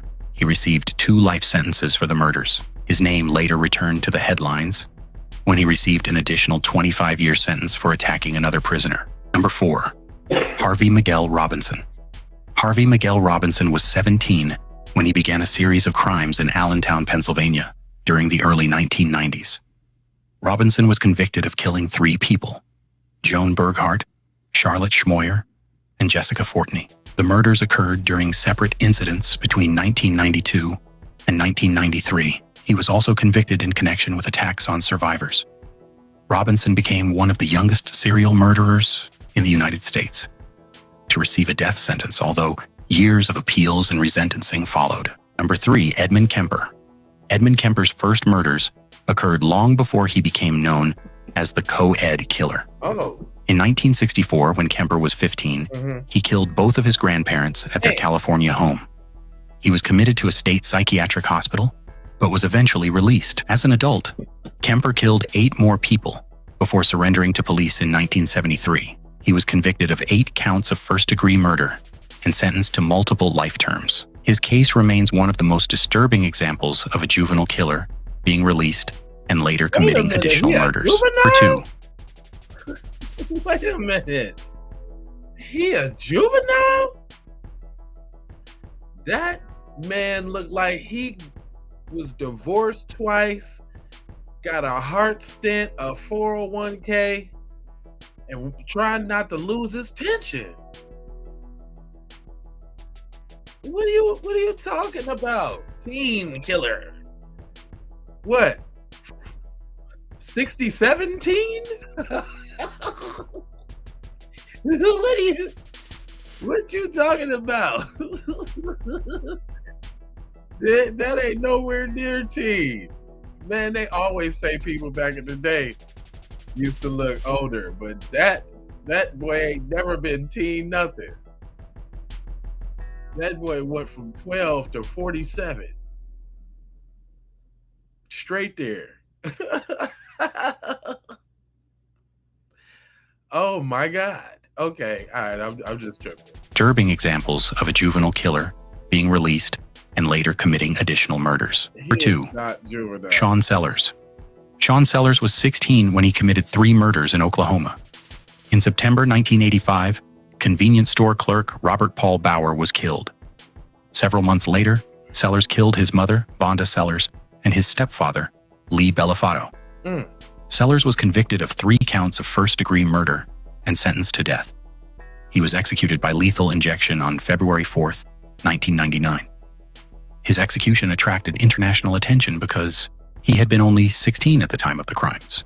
In 2005, the United States Supreme Court prohibited executions for crimes committed by anyone younger than 18. Number 1. Craig Price. Craig Price was only 13 when he committed his first known murder in Warwick, Rhode Island. 2 years later, at age 15, Price killed another woman and her 2 daughters inside their home.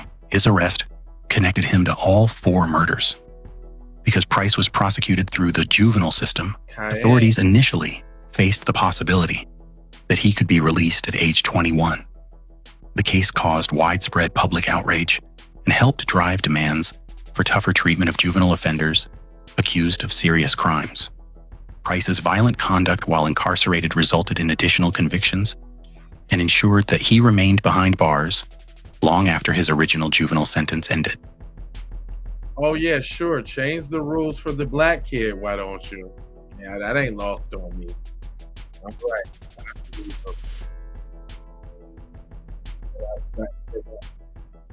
That would make sense. All right. Do y'all like them, or y'all want to watch a true crime story?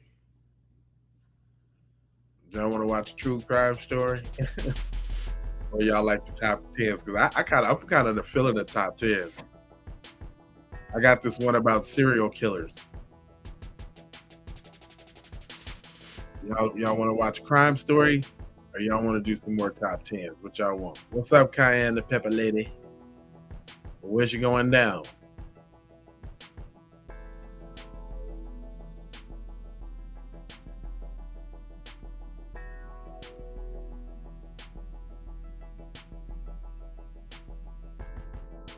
All right, come on, let we go. I got this one right here. Secret camera catches the truth behind wife's unaliving. Let's get on to this one. I got one for you. Let's go. This is the moment that changes everything in a person's life. Their nearest and dearest, the love of their life, fighting for breath on the floor. Please help me. Get on her head, get on her head, get on her head. How long did you find her here? I don't know. Did you find her here? No, she started passing out. This is Deborah DePinto. She was found unresponsive in the laundry room of a trailer park office in Boulder, Colorado in June 2018. Her husband, Scott Jones, was taken into the other room by the first responders. He was panicking. She's my everything. Oh, I understand. I can't live without her. Well, I don't know how to make it without her. 44-year-old Deborah was in a serious condition. She was taken to the nearest hospital, but there she was pronounced dead, and she hadn't died of natural causes. No, this nightmare scenario wasn't just a horrible accident. Here, on the decoder, there are no accidents. Instead, the investigation following Deborah's death would unearth arguments, threats, and a secret recording, with 2 young kids caught in the middle of it all. Kids who just lost their beloved mom. Get away from me! We had a homicide in Boulder last night. He killed her. Featuring exclusive body cam footage, this is the tragic story of Deborah DePinto. Man. It was June 18th, 2018 in Boulder, Colorado. In the foothills of the Rocky Mountains, it's a vibrant city with a lower violent crime rate than average across the U.S. Picturesque and full of culture, some people view it as the ideal place to raise a family. Maybe Deborah and her family had once thought so, but their life in Boulder was about to take a horrible turn. What do you know right now? That she fell in there and someone went to her neck. Yeah, She had a what to her neck? He said that she didn't like this to her neck, like when she fell. When she fell in the laundry room, and then he started doing CPR on her. This is what Scott Jones told the officers responding to his 911 call. He said that Deborah had fallen by accident in the laundry room of the office at the mobile home park, where the family had temporarily been staying in a cramped travel trailer. And initially, any story, including this story, could have been the case. In the chaos of first response, the emergency service's first priority is stabilizing a patient in critical condition. They didn't need to know how she got on the ground, only what they could do to save her. She's my whole life. She's my whole life. She needs you to be, she can hear you right now, okay? So she needs you to be strong for her, right? So take a deep breath, okay? The best people that can possibly be working on her, okay? Does she take any opiates or heroin?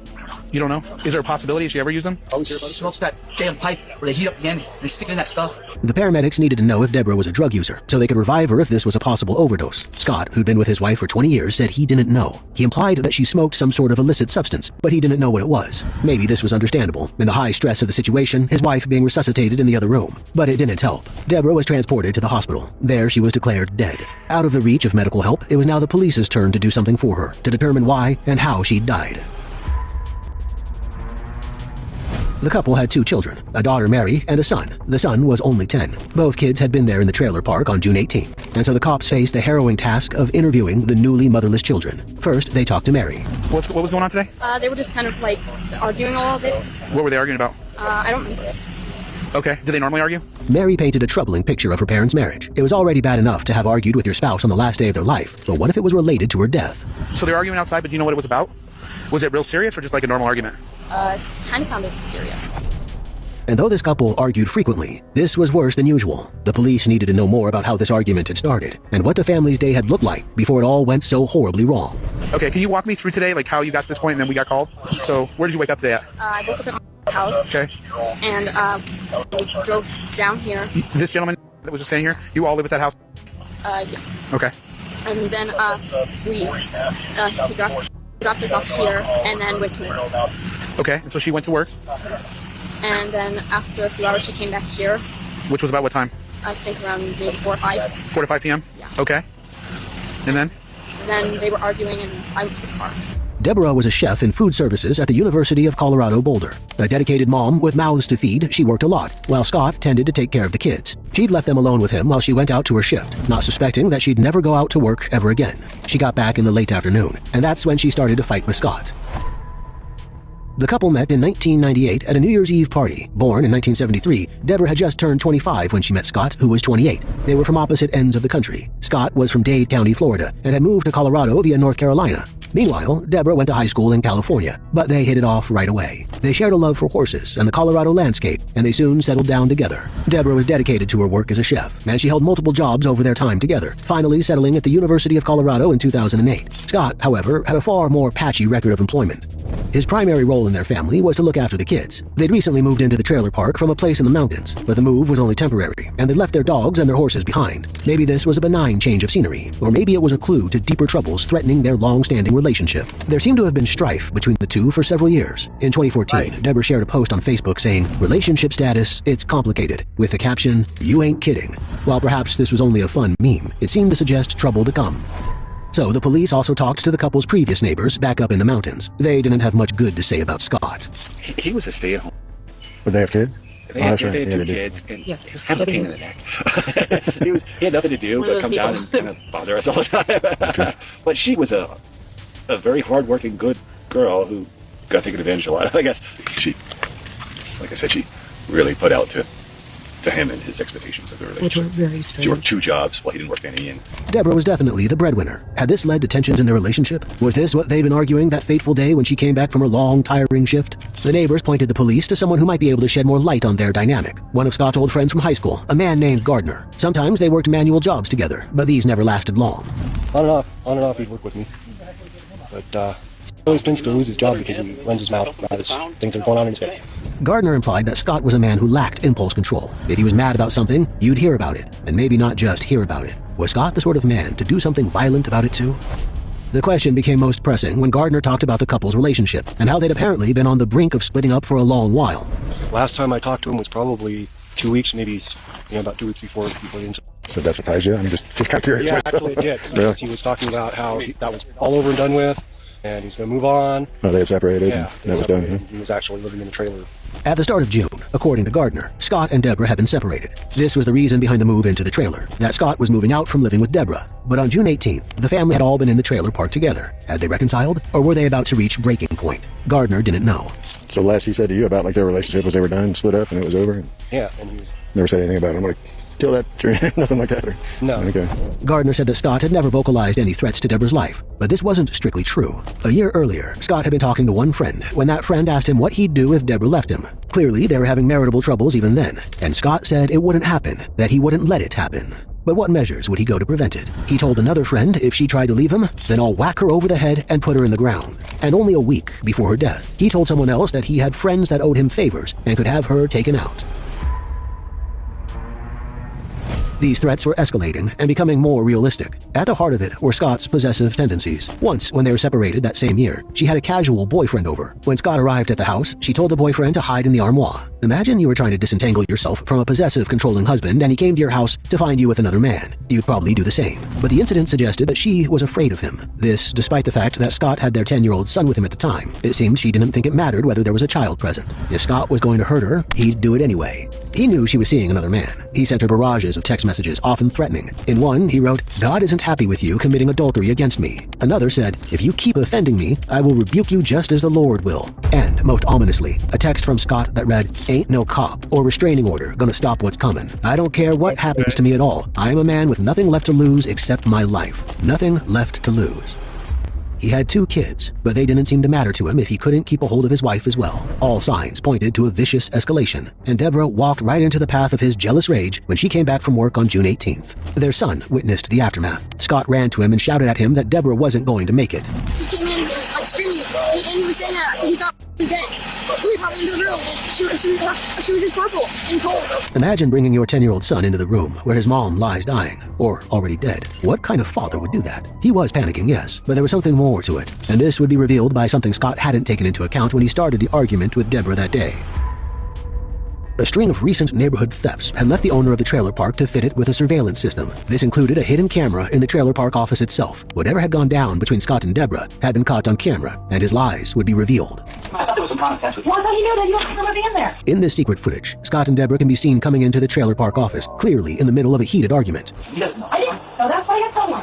They disappear into the laundry room out of view of the camera, but not out of earshot. Deborah was tired from work, tired of fighting with her husband, and just wanted to get her laundry done so she could get out of there. But this wasn't an ordinary argument like all the others. What are you doing over there? I'm getting one to get out of here, contest. We're fighting for an hour or nothing. Leave. I'm done. We are never going to be together. You're so cruel. Not only God, cruel and mean. You're in my way. Weird.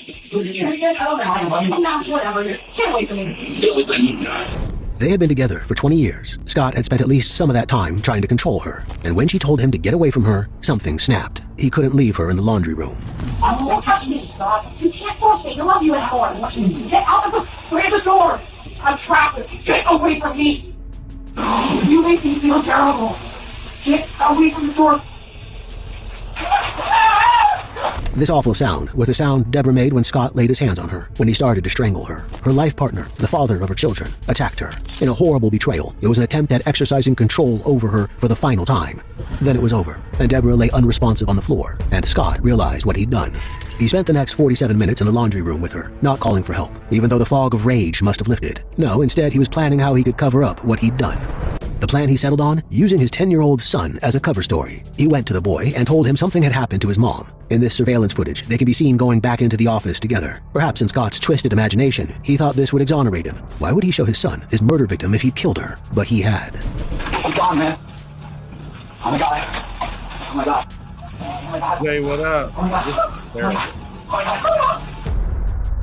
With Deborah declared dead, the hospital had to work out her cause of death.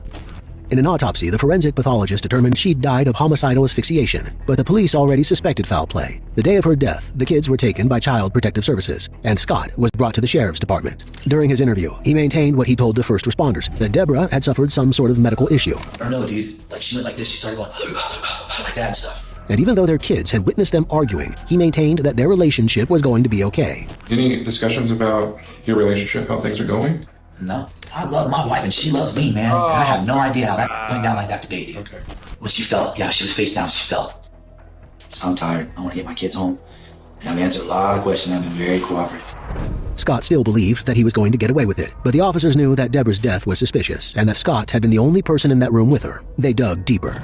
Did something happen in that room that... No way, man. No way. I mean, I know accidents happen. If you're arguing, did something happen that went too far? Did she have a heart attack and die? No, man. Scott was still denying it. It was later that night that the police department would receive the evidence they needed to confirm what he'd done. The manager of the trailer park rang the police with the secret surveillance footage, and Scott's guilt seemed assured. I hear him arguing for about 15 minutes, and then right at 7 o'clock, you hear like some screaming, and it just sounds like something bad is happening to her. Okay. And then he does not come out of the back 45 minutes. Yeah. And then when he does, he's saying, oh my God, and he's kind of pacing. And I just got chills up in my spine. I couldn't watch it. They showed this footage to Scott. That doesn't prove anything, you know that. It shows us that something happened in that room. What's going on during that time? No, man. But Scott, you do know. This entire time you're still there with her. What are you doing? Are you looking at her? Are you trying to figure out what to do next? Scott knew they were close to nailing him for the murder. In this interview footage, he can be seen getting increasingly worked up as he knows he's edging closer to being caught. So he asked for his lawyer. But a lawyer isn't a miracle worker. The police had him dead to rights, and the lawyer must have known that, because a few hours later, Scott confessed. And worse, he tried to justify what he'd done. I don't know. You think I'm not getting out myself? You don't think I feel bad? Well, I know you are. Nah, man, it was good enough. I'm taking kids. You can take my kids? Threatening me, with me, man. I mean, with me. She couldn't stop being a monster. She couldn't stop being cruel, man. You don't know what she's done to me. You don't know the cruelty she's done, man.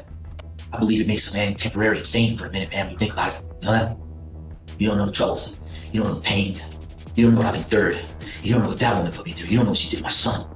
You don't know. According to outside witnesses, it was Scott who made Deborah's life a living hell. But according to Scott, it was the opposite. He made Deborah out to be a cruel person who'd driven him to murder. But I didn't think anything through. I didn't think about anything. I just reacted. I don't know what happened. I just reacted. I don't know, man. It's nuts. Scott was charged with murder, and he seemed to accept what he'd done. Perhaps it felt good to get it off his chest. He seemed concerned about his kids, most of all, despite what he'd said to Deborah in a text a few weeks earlier that he had nothing to lose. This is the heat of passion. You know, it's, and good people do bad things sometimes. I want to see my kids again, man. Well, I'm not sure. Think I'll lose them? I don't want to lose them forever. But he'd killed their mom. There could be no getting them back. When he was being driven away from the police department, he expressed his regrets. That was me. That was you. Well, Care of them. I was the stay home. All she did was abuse all of us. For many years. I just couldn't take it anymore. I don't know what else to say. I'm sorry. I never meant for any of this to happen. It was an accident. I didn't believe her anymore. She lies, lies, lies, lies. Never stopped lying. So I wish I could take it back. But was this regret genuine? A few months later, he made a phone call from prison. These phone calls are recorded, though inmates often forget this fact. Over the phone, he said, "She made it all go down," most likely referring to Deborah. He also wrote a letter to a son he had from a previous relationship, writing, "Now she is in hell. I bet she's a believer now. Oh well, too late. Something tells me Debbie doesn't think I'm a punk, explicative, anymore." The letter ended, "I bet she's sorry for being a lying, cheating, deceitful A. Now I bet she knows I was a good man. Now, too late now." This painted a very different picture to his regrets expressed to the officers in the squad car. No, instead he was almost gleeful about what he'd done. His trial took place in December 2019. The defense presented no witnesses, but it still took 10 hours for the jury to come to a verdict. All but one jury members were convinced of his guilt, with one holdout. But the conflict was only between first and second-degree murder. The difference between the two verdicts was whether Scott had planned to kill Deborah or done it on the spur of the moment. The threatening texts and statements to his friends implied the former, though his interviews made it seem that he'd killed her on impulse. And ultimately, the jury were convinced of the latter. They found Scott Jones guilty of second-degree murder, as well as one count of child abuse for bringing his young son into the room to see his dying mom. He was sentenced to 48 years in prison, the maximum sentence allowed for the charge of second-degree murder. He was also sentenced for 1 year on the count of child abuse, and a motion was granted preventing him from having any contact with his and Deborah's kids to protect their mental and emotional well-being. The children are now being raised by Deborah's family out of state, while Scott remains in prison. What do you think about this?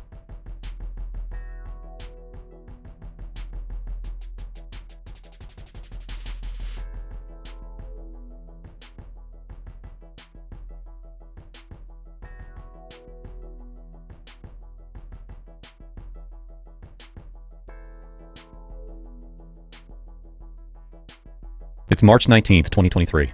Just before 10 o'clock p.m., a series of 911 calls flood in from the usually quiet Cayo Grande apartment complex in Navarre, Florida. Mute, but I'm back. Gunshots just rang out, and multiple witnesses provide harrowing accounts of a terrifying scene.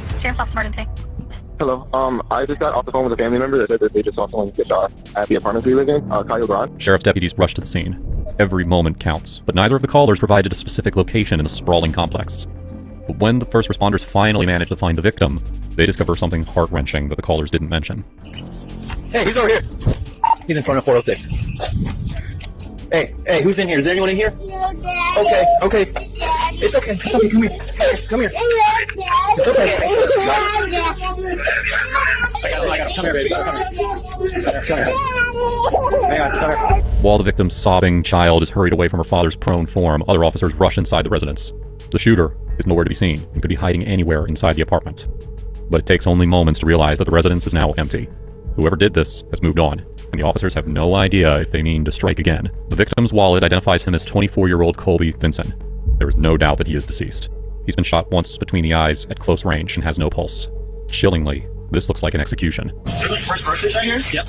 I guarantee that's exactly what it was. Yeah. I think it was robbery. If we got some walking away, do you want to house them outside the track? We can. How do you want to bet that's his car? He's got Toyota keys right next to him, sir. Looks like he was going inside the house. Somebody walked up, looking at the blood soak on his hoodie. It's all, it looks like somebody just shot him in the back of the head. I bet you most of his brains are in the back of that hoodie. Right now, the officers have frightfully little information.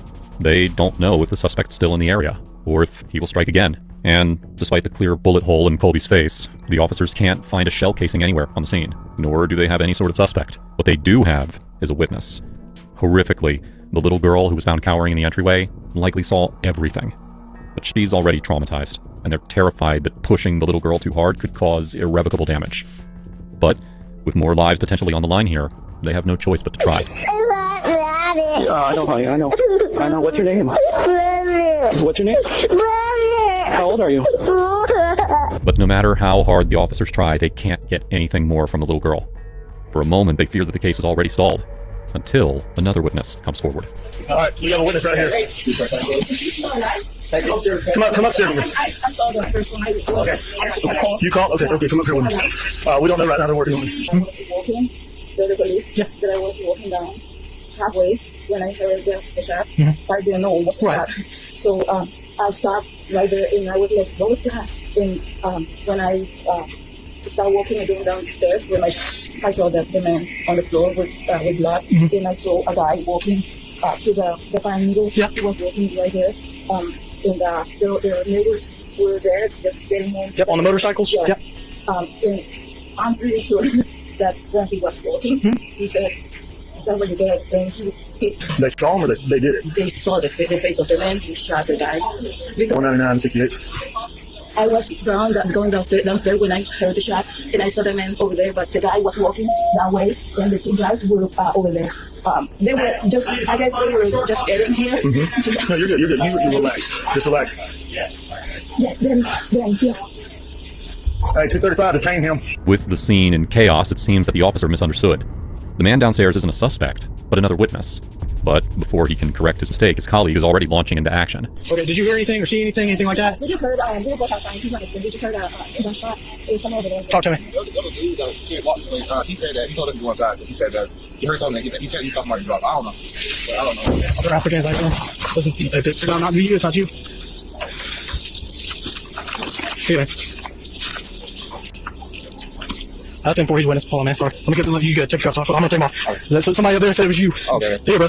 Despite the misunderstanding, the two additional witnesses are eager to tell the police exactly what they saw. What you see, man? All right, so I stood up on my bike. There was a guy heard a gunshot. He walked back. He told us to go back upstairs. The person that shot good? No. So some dude came up and told us that somebody shot. Okay. On the hat. He was holding a paper bag, but I don't know if it was a shooter or not. Okay. He just told us to go back upstairs. And he said that he saw a body drop. But, okay. So that's about it. He was wearing like that. He's wearing a secretary pattern, like the sheriff's on his backpack. Okay. He's wearing a jacket. I don't know if it's like a zip up or what, but it was like Yeah, no, like an older worker. He's in his like 46. Frustratingly, the apartment complex doesn't appear to have any working security cameras. The police can't even find a Ring doorbell camera to pull footage from, despite walking down every hallway that might have recorded the suspect's path. All they have to go on is the partial physical description and the direction that the man was heading. But what really worries them is how calm the witnesses say the potential shooter was as he walked away. That sounds eerily like the behavior of an experienced killer. It was hard to squirrel out, seeing a bunch of sirens coming, and Dude, nobody went westbound. He probably focused somewhere else and walked kind of nonchalant. He just has to smoke the weed and less attention, I think all the better. Personal. Because it looked like he was. And it's someone who doesn't really care.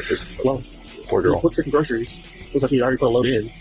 And that door's open, right? Yeah, that's just shit, man. So they caught him off guard. He had no idea. That door. The officers have already started to form a theory about what kind of personal conflict could have led to Colby's death. When they search Colby's home, they find a stash of marijuana and associated paraphernalia in his closet, along with a large amount of cash. They have to wonder if this could have been a drug deal gone wrong. But they can't shake the feeling that there's something more complicated going on. Meanwhile, one final witness comes forward with one more tidbit of information. Hours earlier, she had arrived home at the same time as Colby. He had the young girl found on scene with him, along with an adult woman, just over 5 feet tall with dark hair, and they were arguing. Now everyone's first thought is that this could be the child's mother. They need to find her now more than ever. Her daughter needs her. And the police want to know what that argument was about. One of the officers caring for the little girl decides to get inventive and checks Facebook. Rachel Moore, you have a child in common. Why can't they see that? Because nobody's fucking looking. Moments later, as officers search Colby's car, they find a stack of court custody paperwork that confirms the mother's identity as 25-year-old Rachel Moore. They immediately start organizing a group to go find the child's mother. But before anyone can even get in their cars, someone that they never could have expected arrives on scene. This is my best friend. Her kid's upstairs. I just want to make sure that she's okay. This is 47-year-old Christy Moore. She identifies herself as the grandmother of Colby's daughter, and finally reveals the little girl's name as Presley. But despite Christy's clear confusion and distress, the police can't help but wonder why she's here. Law enforcement didn't call her, but someone must have, and the police want to know why. I'm sorry, you're Preston's mom? Presley. Presley, I'm sorry. No, I'm not Presley's mom. I'm Rachel's mom. I'm Presley's grandmother. Presley's grandmother. Okay. What did he do? Can you tell me? Well, that's what we're trying to figure out here. What's your name, ma'am? Christy Moore. Is Colby okay? Colby is not okay. Colby is deceased. What? So that's why this is imperative to try to figure out as much information about what's been going on with him lately. It's our experience. These don't happen at random. Okay? What's been going on with Colby lately? What has he been involved with? Who's he been talking to? Anything? Oh my God, to be honest with you, I haven't spoken to him in almost a year because we have been in a custody battle with him because he wanted her, but his lifestyle was not something that we really wanted. With Presley, the court case, I don't know what happened there. It's all got screwed up. And What's going on with court? They gave him 50-50 custody after not seeing her for an entire year. This is the first time he saw her in a freaking year. Custody, he was only getting her for like 3 or 4 hours on a Saturday anyway, so whatever. When did that change? About a year ago. The 50-50 custody? Oh, that happened today. Oh, that happened today. We went to court last Monday, and he got her for the first time today. Oh, I'm sorry. You're fine. Didn't want her to come. Something in my gut told me not to let her go, but it's court ordered. To be a court order, you can't break court order. You have to go to jail. That's what we're told. Christy explains that the custody exchange happened mere hours earlier, at 6:30 p.m. Rachel and Christy met with Colby in the parking lot of a local grocery store. According to Christy, it all went off without a hitch. But now that Colby is dead, the police can't help but find the timing suspicious.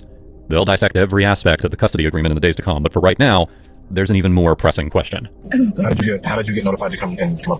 Dustin and Shelby Henderson live up in 430 or 431, something like that. And they called their mom. Okay. And that's my best friend. Kim is my best friend. And Kim calls me because that's just what we do. She calls me. She's like, "Hey, I'm gonna come get you. Put your shoes on. I'm gonna run over to the reserves and check on the kids." Okay. In regards to custody, is there anybody that would want to harm Colby in regards to that? No, none of us liked the idea, but none of us have actually heard him. I mean, that's ridiculous. Meanwhile, additional officers have finally been dispatched to find Rachel. She and her fiancé, Chris, live with Christy nearby. Once Christy texts them to answer the door, they come out to speak with police, who are braced to tell the couple the terrible news. So, your daughter is fine. I cannot tell you a whole lot due to being an active criminal investigation. Colby has passed away. Where's Presley? She's safe. She's with her. I assume by now she's already with your mom. She's perfectly safe. She's perfectly safe. Nothing has happened to her. But Colby has passed away. I can't tell you that. Was she with him? Did she see him? I don't know all the details. Do you know of anybody that would want to hurt him? I'd push him out of my life as far as possible. Sure. Did you ever go over there? Did your mom ever go over to the apartment? Would you guys even have any reason to go to the apartment? The officers are skeptical, considering the witness saying that she saw the woman potentially matching Rachel's description with Colby earlier that evening. But she insists that the exchange took place at the grocery store, and she never went to the apartment. For now, they leave Rachel and Chris to grapple with the shock, promising that Presley will soon be released into her grandmother's custody so she can come home. Back on scene, though, the night is far from over. A team of bloodhounds has just arrived, and immediately picks up a scent in the pine straw where the witnesses saw the suspect. Right here behind the handicap sign was last spot. The dog leads a team of officers through the parking lot, across a field, and into a neighborhood. But just a few streets later, the dog abruptly loses the scent. They conclude that the suspect likely got into a vehicle and drove away, just like one of the initial officers suspected. But frustratingly, when they start knocking on doors, all of the footage that they find is far too dark to show anything. Once again, at a dead end, the police are forced to call it a night. They will reconvene bright and early the next morning. They are convinced that this was a personal attack and no accident, so they need to understand the nuances of Colby's day-to-day life. Detective Kelly steps up to take the lead on the case, and with the help of Captain Jones, who was one of the first ranking officers on scene, prepares to sit down with the people who knew Colby best. They start with Rachel, still shaken from the night before, but willing to talk. So, how long were you and Colby together before you separated? Probably 4.5, 5 years maybe. But my child was about 14 months old when we separated. She's 4 now, and we haven't had much contact since then.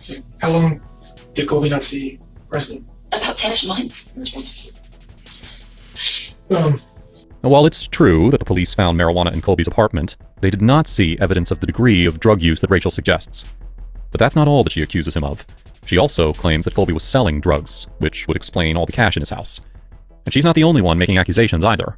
They also speak with Rachel's mother, Christy, who had shown up on scene the previous night.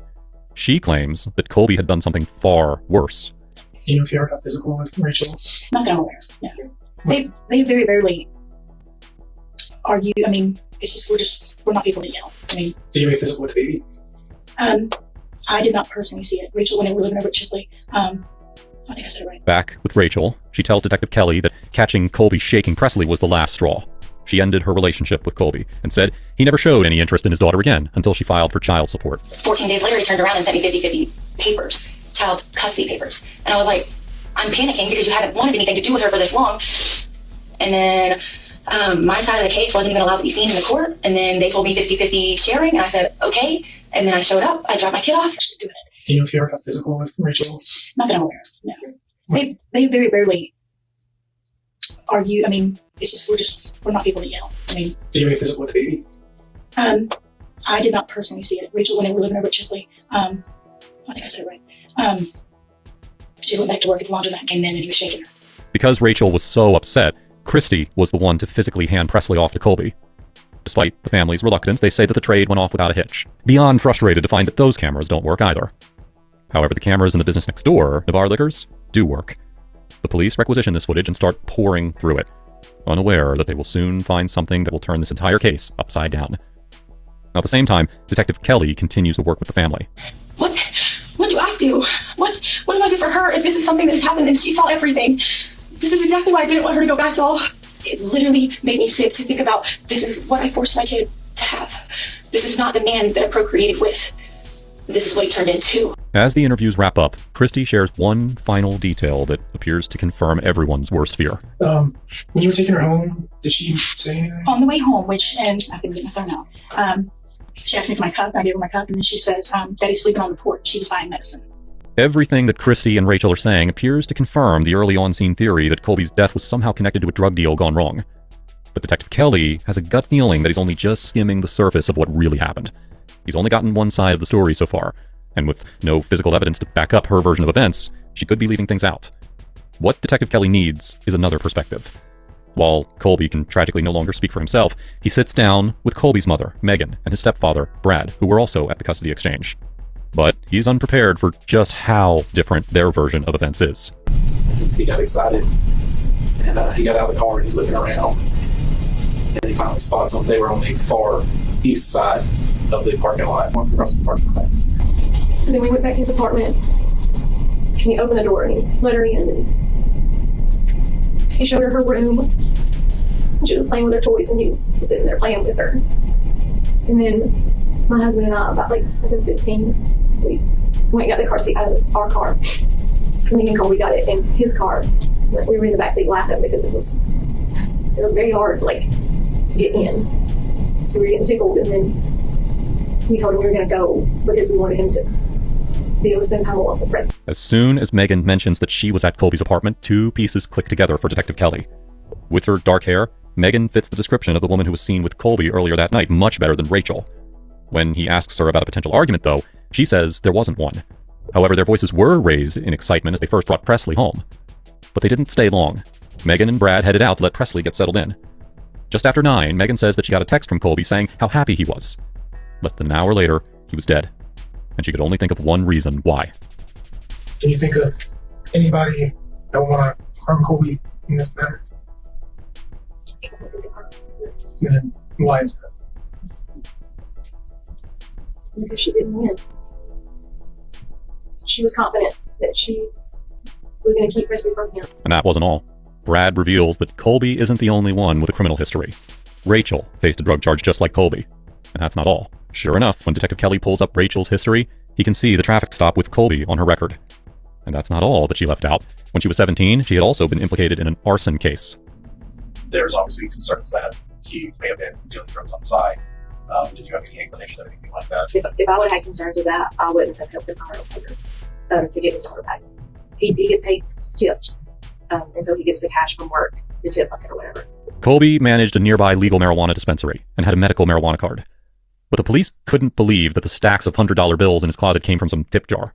Do you know what the breaking point was where she stopped Colby from seeing Presley? When he tried to get Presley to sit him out when he was over in Shalimar. That was the breaking point. She just totally cut him off. And she never gave him a reason. And I said, that's fine, because we needed to address this the legal way. So that's when we got him a lawyer. That's completely different from what Rachel told Detective Kelly. Someone has to be lying. When Megan and Brad give permission for the police to go through Colby's phone, the police are astounded. In the past 10 months, Colby has sent countless messages to Rachel asking to see Presley. But despite his extended pleas and huge effort to spend time with Presley, Rachel insisted, quote, "You never see her. You never make time to f***ing see her, and you're sitting here acting like it's my fault." Shockingly, it now seems that nearly everything that Rachel said about Colby is a lie. More convinced than ever that the custody battle is entwined with this murder, Detective Kelly calls in Captain Jones for reinforcements and brings Rachel into an interrogation room to do some explaining. Tell me about Monday. Tell me about court. It absolutely sucked. I went in, and since it got moved up a couple days, my side of the case and everything didn't get turned in time. So it really looked like I just said, no, I don't want you to see our kid anymore. Bye. And it turned around 10 months later and said no again. However, Detective Kelly can't help but notice that Rachel's fiancé, Chris, matches the rough description of the man leaving the scene of the shooting.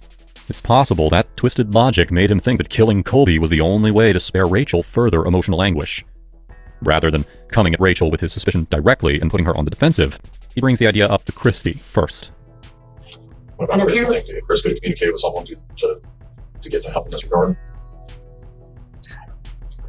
I just don't. Because that's kind of the direction. We wanted him to go away. We didn't want him to die. I mean, not go away, but leave Presley alone. But not this way. I don't know anybody. Did you share Colby's new living location with anybody? Not other than Kevin. However, Colby's new address was on the custody paperwork for court. Rachel would have been given at least one copy, and she lived with Christy and Chris, meaning they both would have had access to that information. With suspicion piling up, Captain Jones steps out to confront Chris directly. So, obviously, we've been doing this a long time. We work a lot of homicide investigations. At the point of contention that we just can't move past, right, is the coincidence that the day that he gets custody of the little girl, he shot and killed outside of his apartment. See, and we just found out he was shot. Right. For the first time in a year, he hasn't seen the girl, and the night that he gets her, he gets murdered. And I'm not insinuating that Rachel puts one up to this, right? But is it possible that somebody was so upset that they would have done this on Rachel's behalf? No, not that I know. However, Captain Jones already knows that who Presley calls Dad has been a point of contention in the past. Colby's ex-girlfriend, Natalie, previously shared something that proved more than anything just how little Rachel wanted Colby to be part of his daughter's life. And then right before we stopped seeing her, she started calling Colby. And the girl that Rachel, or the guy that Rachel was with. You're talking about Presley calling Colby. And she was calling the other man Dad. Rachel was telling her to say that. And I'd be like, that's Daddy. She's like, no, that's not Daddy. Talking about Colby, the other man's Daddy. But whenever he told me he got custody of her, I in the back of my mind was really scared for him, because I knew how much she wanted to be in control over the whole situation. I don't know why, but I just felt like something was going to happen to him, but I tried not to think about that. At this point, there's no denying that Rachel hated Colby. But Kelly and Jones still struggle to believe that she would have had him harmed while Presley was right there. They think that someone must have acted on her behalf without her prior knowledge. They just need her to stop protecting whoever she thinks it is. Okay, obviously this has been a long-standing court battle, and it did not go in your favor. So the very day that he gets to meet up and take his daughter, who he hasn't seen in almost a year. Yeah. He turns up deceased. Right. You can see why I'm panicking. Okay. I know how this looks for me. I know. Okay, but I want to point them out, so I want you to understand this. Okay. We show up on scene very quickly after the fact the call's made, and at that time we learned certain information from your mother, who said she showed up not knowing that anything had happened, but that she was told that there were lots of police at the apartment building. She's nosy. Oh, it's odd that information did not get pushed to you. Rachel doesn't know it yet, but the team reviewing the security footage from the liquor store near the custody exchange has just sent a message to Detective Kelly that leaves him certain that Rachel is still lying. Rachel seems more worried about her phone than catching Colby's killer, which immediately raises a red flag. They'll see why soon enough. They also collect the phones belonging to Chris and Christy. By the time the phones have been scoured for evidence, one person will be cleared, but the other two will be facing consequences that they never, ever imagined. After the phone search, Rachel and Christy are brought into an interrogation room together. In the moments before the investigators arrive, Christy and Rachel don't appear to realize that the cameras are already recording, capturing every secret that they whisper.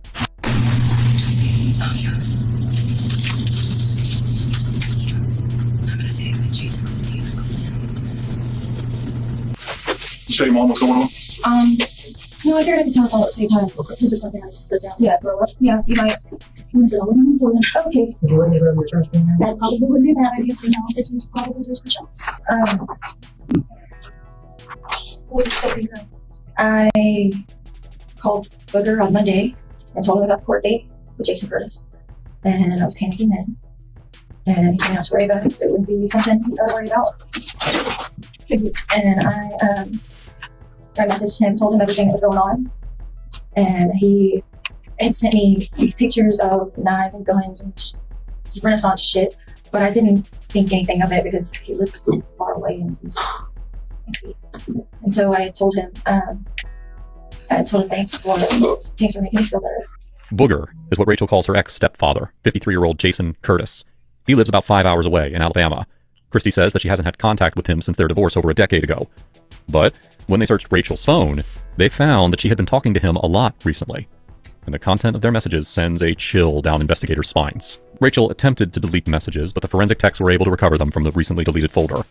What was inside would leave Detective Kelly reassessing Rachel's entire role in the case. Just days before Colby's murder, Jason had sent her a photo of an array of weapons, including swords, knives, and even a gun, telling her to, quote, take her pick. Her response was simply, quote, whatever is easy to carry.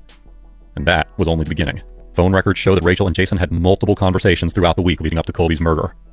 With this revelation, Captain Jones can't help but recall a brief moment on scene that was more accurate than anyone had considered at the time.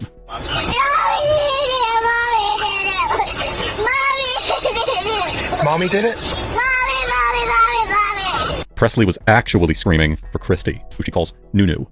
But the brief suspicion case on the child's mother was now more fitting than anyone could have anticipated. In the interrogation room right now, the implications of what her daughter might have done hit Christy like a ton of bricks. Ma'am, you okay? You need some water or something? No. Ma'am, you need some water or something? I don't need right now. Fucking so I think it's just gonna snatch her apart. The only way to get ahead of this is to be honest up front, right? If we have to come back later and say, well, what's this text message about? Then that's not going to look good, right? You're probably gonna come back later a lot. I didn't think he would. I told him I would pay for his gas. I think this looks awful for me. Did you actually? No. She didn't pay directly, at least. Cash App records show that Rachel sent Christy $100 on the night of the murder. Then, Christy used that money to make an anonymous transfer through a Walmart money order. But the police can't yet say if Christy knew that she was helping cover up a murder. Chris is still in the other room waiting for updates on the case. Again, Captain Jones steps out to speak with him. But this time, he's not pulling any punches. Grace went around, was in there, saying everything that happened. We know exactly what's going on, we know who's doing what. You need to be honest with us right now and tell us everything that you need to know. I'm being honest with you. I don't think you are. I'm telling you. You're not involved in it, but if you knew about it, and you don't tell us about it, that's putting a lot of heat on you. Right. And it's not fair that she just threw your ass under the bus. I'm trying to help you out here. Right. Are you a lifeline? What do you know? What has happened here? I do know that there might have been some text messages exchanged between them. Do not know what the context of them text messages was, because I did not get through her phone. All I know is that she was ranting to him. What was she ranting about? What was she saying? I'm trying to get to about how the court system says what. Chris is completely unflappable. Either he's a much better liar than Rachel, or he truly has nothing to hide. Now, in stark comparison to his calm demeanor, Christy can no longer bear to be a part of Rachel's interrogation. I feel like I'm gonna pass out this year. You do you. If you can leave, I just really feel like I need to get outside because I'm not okay right here. Okay. Detective Kelly wastes no time getting in touch with the sheriff's department in Coleman, Alabama, where Jason lives. They immediately set up surveillance around the house that Jason shares with his girlfriend, Angela Fawcett.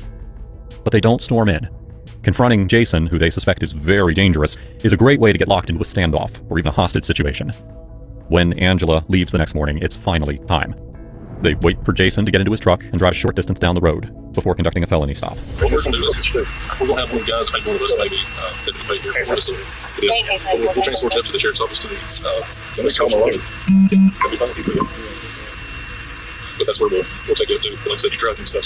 Probably most likely like 90% coming to the sheriff's office. Jason isn't very talkative on scene, but when they look in his car, they know that they have the right man.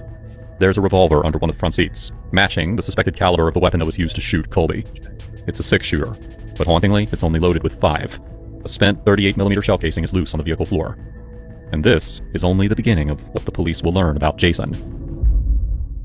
He's held at the county jail until Detective Kelly and his partner, Detective Marino, can make the lengthy drive up from Navarre to interrogate him. They have a decent amount of evidence stacked up against him thanks to the phone records.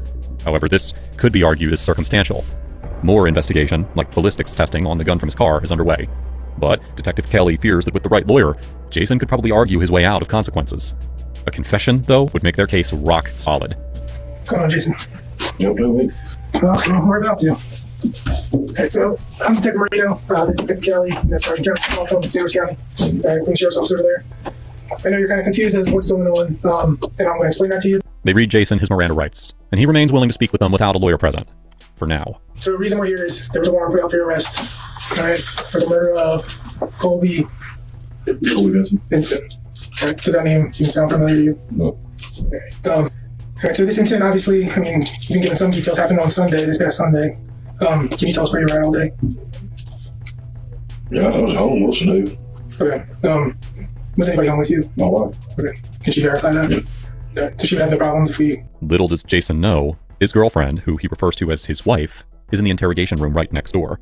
As soon as she left this morning, they pulled her over just like Jason. And her story doesn't match Jason's at all. I thought that we were just going to the beach. That's all we did. We just went to the beach. It was a place he used to live. Whose idea was it to go to the beach? What? Whose idea was it to take a trip to the beach on Sunday?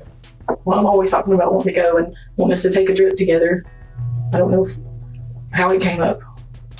And it was just kind of like a spur of the moment thing, like, hey, let's just drive.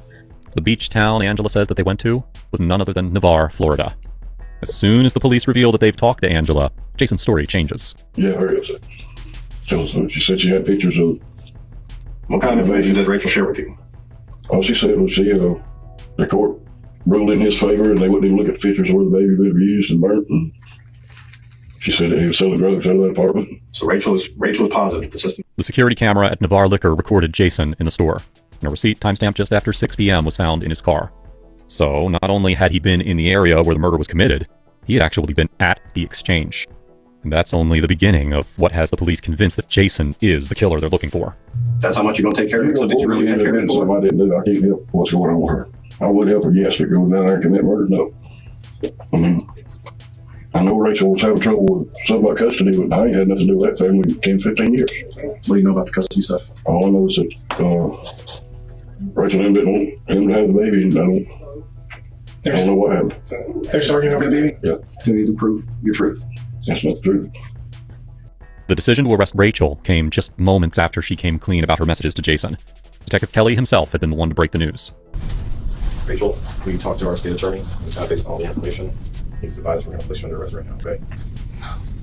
Okay, what am I being arrested for? Right now, we're going to charge you. Where you know you're being arrested for? Shut up. Accessory after the fact charges. Okay. Accessory to murder. What am I being arrested for? Do this. Sometimes the truth sets you free. Captain Jones goes out to start the booking process, leaving Detective Kelly to supervise Rachel. The questioning's done, Terry, thanks for the, but she's not Cheryl, done talking. Thanks for the jewels, too. I don't know if you heard me. I was in the chat. It's not on a liar, too. Finally, she's escorted out of the station to be transported to the local jail. Have you ever been to jail before? Not the county jail. Okay. Yeah, it's not as bad as you see on movies and stuff. You'd be alright. Especially in Santa Rosa. Yeah. They already searched. Did they already search? Yeah, it's not like on movies. It'll be alright. If you're in a scam, you'd be like, eh. But our jail's not too bad. I'm not worried about jail being bad. I'm worried about my child and not being arrested for something that I didn't do. Yeah, I don't know. So, look, I don't know what your case is about. I'm literally just going into work. Oh, I know. I understand. My baby daddy got shot, and I am going to jail. Even though I have no gun residue on me, I was at home. I have nothing to do with this. Huh? What's your charges? I don't know. Accessory to homicide or something like that? Like, I'm dead ass being arrested for something I did not do. However, Rachel's is only the first arrest. Before the case is officially closed, 3 more people will find themselves behind bars for their involvement. You think if it happened that I would just went home and got this far and looked wood yesterday? Yes. Yes, I do. Yes, I do. That'd be stupid. Yes, I do believe that. That'd be stupid. Why? People do that all the time. Lots of people commit murder and they could just go back to their lives. I'm gonna say that.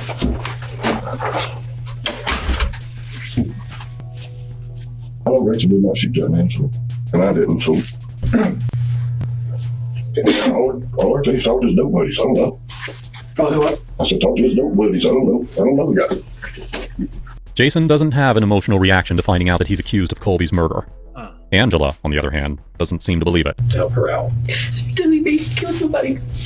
And that's why I wanted to go over with you a little more clearly, a little bit more in depth of what your timeline was when you went down to Florida. He's like a teddy bear. He's huge, but he's loving and caring.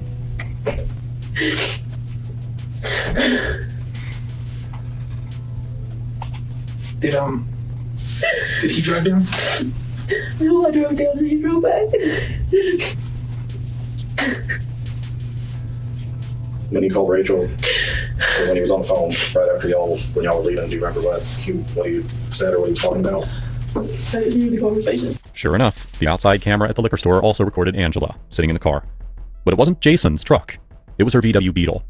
And since she admits that she drove him there, Detective Kelly wonders if she knew what she was helping with. Uh-oh. But Angela doesn't seem to realize that her own freedom now might be on the line. She's too busy trying to defend Jason. And the only time we were apart was like when you went to the bathroom. Or you don't stop to go to the bathroom?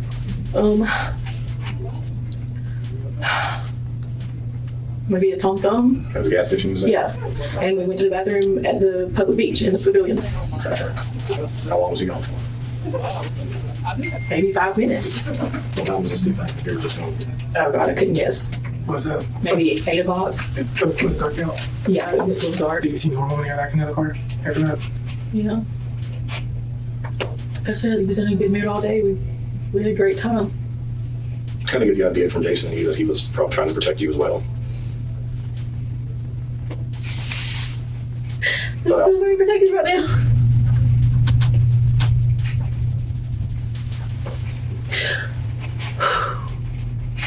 I feel like an idiot right now. And my heart is broken. As Angela grapples with her emotions, Detective Kelly notices that there's a Tom Thumb convenience store in walking distance from Colby's apartment, where the murder took place. And to get there, Jason would have had to walk along the path that the bloodhound initially indicated. All of the pieces are finally coming together. But the only definite way to ensure that Colby gets justice is to convince Jason to confess. He's not budging on his activities that evening, so Detective Kelly tries coming at him from a different angle. And I'm telling you, I love her to death. I don't want her going to jail for the rest of her life. Because I did not shoot the man. So everything that Rachel told us that we can verify with evidence is a lie, is what you're saying. If you can verify with evidence. The evidence and what Rachel's telling us you're saying is a lie. Because I know truth. I did not do it. And I know what's on our phone conversations. What is on your phone conversations? I don't remember exactly, but I know what didn't have nothing to do with me shooting nobody. Did you ever call her when you were there? I don't remember if I did or not. I talked to him. I talked to him. I talked to him when I was there. You told him you did not talk to her. I don't think I did. I think I talked to her mother after that. Your ex-wife, Christine? Yeah. Okay. Angela's presence on scene isn't the only reason that she's become a suspect. As soon as they pulled her over that morning, the police got a search warrant for her car, too. So we're looking at, we obviously went through your car real quick. In the center console right off the rear here, we found this note. So I want to take a look at the note. What does that say? So it says 77. Yeah, it's on the numbers, but I can't make. Cayo Grande Navarro. That's a word? Red Toy Red. by Vincent. Colby Vincent. And a phone number. Do you know that phone number? I mean anything? No, because you know I don't know phone numbers. It says Shalimar. Buzzcut bald, 6 foot. Something's bald and 6'4". It says.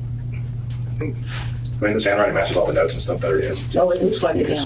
Well, that's a note that we found that was inside your car, and that's the name, that's the address where the murder occurred. In addition to having Colby's name and address, the note in Jason's handwriting also had a description of Colby and the car he drove. They can only assume that that information came from Rachel during one of her numerous phone calls with Jason that week. The cases against Rachel and Jason are getting stronger by the minute, but the police still want more. Anyone else who knew what was happening is also complicit. With a young girl traumatized and missing her father, Detective Kelly is determined that every single person will answer for their crimes. I need you to understand the truth, Angela, because I need to make sure I need to understand that you didn't have any part in this. I'm so not just upset, I'm so mad right now.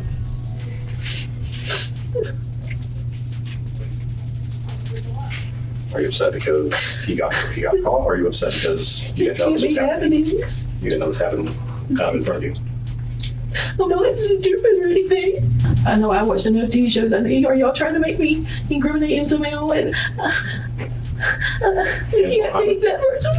Angela, I'm being real honest with you right now. The more truthful you are about what's going on here, it's going to be very deciding on your fate as well. Angela might be folding under pressure, but the harder that Kelly pushes Jason, the more obstinate he becomes. We already served a search warrant at your residence today. That's what we did right out. I didn't kill the guy. Don't take my kindness for weakness. Don't insult my intelligence. Well, then use your intelligence and realize the big picture here. I don't know what happened to Mr. whatever his name is. But I know I didn't do it, and I know my wife didn't have nothing to do with that. She's going to be charged with accessory after the fact, which is to a capital murder. She ain't going to get, there's no way, because we did not do it. And the second that your wife left for work this morning after waking you up, she was detained, and her car was impounded, and we're doing a search warrant on the car right now. And she's fixing to get charged and extradited to Florida for accessory for that murder. Because she has nothing to do with it. Because that's why exactly. She was with you the whole time. So it gets a lot to go to the victim. I was going down there for that reason, Nobody would even know that I was in the state of Florida. So you made some mistakes. No, I would have thought it out. So you had a week. A week for what? You had a week of communication. I didn't even know I was going to the beach till that day. My wife wouldn't let me do it if I wanted to. She damn sure wouldn't even come with me. I hate this. Her being with you is all to just for her mere fact that she drove you here, drove you to Florida, is all that needed to happen. No, I don't see the court system's going to put us in jail for going to the beach. No, they're going to put you in jail for murder. They're going to put her in jail for accessory to murder. Well, just like we put Rachel in jail for accessory to murder. I'm building this call says back and forth. Ain't going nowhere. We didn't do it. I don't give a fuck. So maybe you just own it for a minute. I didn't kill the man. I don't want to save your wife. Okay. Not even the chance to save his family from further suffering can move Jason to cooperate. So the interview concludes. In addition to the conversations with Rachel, Jason's phone records show that he was at the Cayo Grande apartments at the time of the shooting. Then, when the ballistics report comes in, experts confirm that the bullet that took Colby's life came from his gun. But the arrests still aren't done. The $100 of gas money was sent by Christy, not Rachel. And not only that, despite saying that she had no contact with her ex-husband, the police found a text from Jason telling her that he had just arrived in town. The police believe that at the very least, Christy knew what was going to happen. At worst, she was a co-conspirator. A warrant is issued for her arrest. I'm not gonna hurt you. As long as you don't pull away from me or anything. She's a warrant for her arrest. For what? Accessory after the fact. What the actual? Capital felony. You're fine. That son of a bitch. Come on, I'm so sorry. I didn't do anything. My God, y'all come in 3 deep to arrest me? Yeah, Have y'all? it's a capital felony. Yeah, It's not an investigation. But I didn't do anything. Hey, look, I don't know anything about the case. I just know what the warrant's for. You're fucking assholes. In May of 2024, Jason Curtis was convicted of first-degree murder and will spend the rest of his life behind bars. Then, on April 24th, 2025, Rachel Moore was also found guilty of first-degree murder and was sentenced to life in prison without the possibility of parole. Initially, Christy was charged with conspiracy to commit murder. However, the charges were dropped when her attorneys argued that Rachel could have used Christy's phone to pay and contact Jason. And finally, the last person charged in connection to Colby's murder was Angela Fawcett. She was charged with accessory after the fact since she drove him across state lines to commit murder. She has not yet been sentenced. And finally, Colby's mother, Megan, has officially adopted Presley. It's March 19th, 2023. Damn. That was a weird one, fam.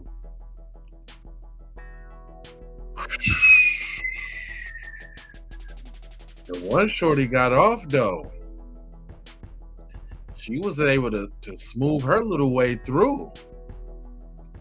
I got another one, though, for y'all, man. It says a wealthy man thought he had committed the perfect crime, and he was wrong. Let's go. June 20th, 2019. A worried father calls the Salt Lake City Police Department from his home in California. Yeah, I'd like to get, if possible, have a wellness check done on my daughter. I've been trying to get a hold of her all week. I was just wondering if I could have somebody maybe go by her house and check on her. Mackenzie Lewick, a 23-year-old college student, had just returned to Salt Lake City after spending a week at home for a family funeral. Her last text to her mother was simple: "Landed. Love you, Mama." There was no hint that it might be her final message. When her parents dropped her off at the airport, they expected to see her again when the semester ended. But Mackenzie never made it home after her late-night flight. And as days passed without contact, their worst fears began to unfold. Last time we heard from her, she got off the plane coming back from LA. It was 1 a.m. She was going to grab an Uber and go home, but that's the last I heard from her. So 1 a.m. this morning? No, 1 a.m. Monday morning. So we've been trying to get a hold of her all week. Usually it's unlike her to return a call, but it goes straight to voicemails. Mackenzie, a dedicated student, was now missing. The investigation that followed would unravel a chilling mystery. CCTV footage, phone records, and police interrogations revealing the brutal fate that she met in the early hours of June 17th. Join us at The Decoder as we trace the timeline of Mackenzie Lewick's final moments and uncover the truth behind her tragic disappearance. This case takes us to Salt Lake City, the capital of Utah. With a violent crime rate of 9.79 per 1,000 residents, Salt Lake City has a crime rate higher than that of Mackenzie's native Los Angeles by 1 in 1,000. But no one expects that 1 in 1,000 to make a difference, and no one expects to be that one. Mackenzie was in Salt Lake City to finish her studies at the University of Utah, just 2 semesters away from earning her degree. Living with 2 roommates, her life seemed typical for a college student. But after a flight back from California, where she attended the funeral of her grandmother, her communication stopped cold. Her parents, Diane and Greg Lewick, had grown increasingly anxious after their last message from Mackenzie. Diane didn't see the text until she woke up the next morning, and when she responded, she noticed something strange. Her reply wasn't delivered through iMessage. It had gone through as a regular SMS. Mackenzie's phone was offline. At first, the Lewicks brushed it off, but as time stretched on and their calls continued going straight to voicemail, worry crept in. Please record your message. By June 20th, after hearing from none of Mackenzie's friends or roommates, her parents decided to act. And does anyone have a key? I don't know. The landlord may. I don't know of anybody that would be there besides the roommates that would have a key. You know what? I take that back. She said she dropped one behind the mailbox, but she could never get it out.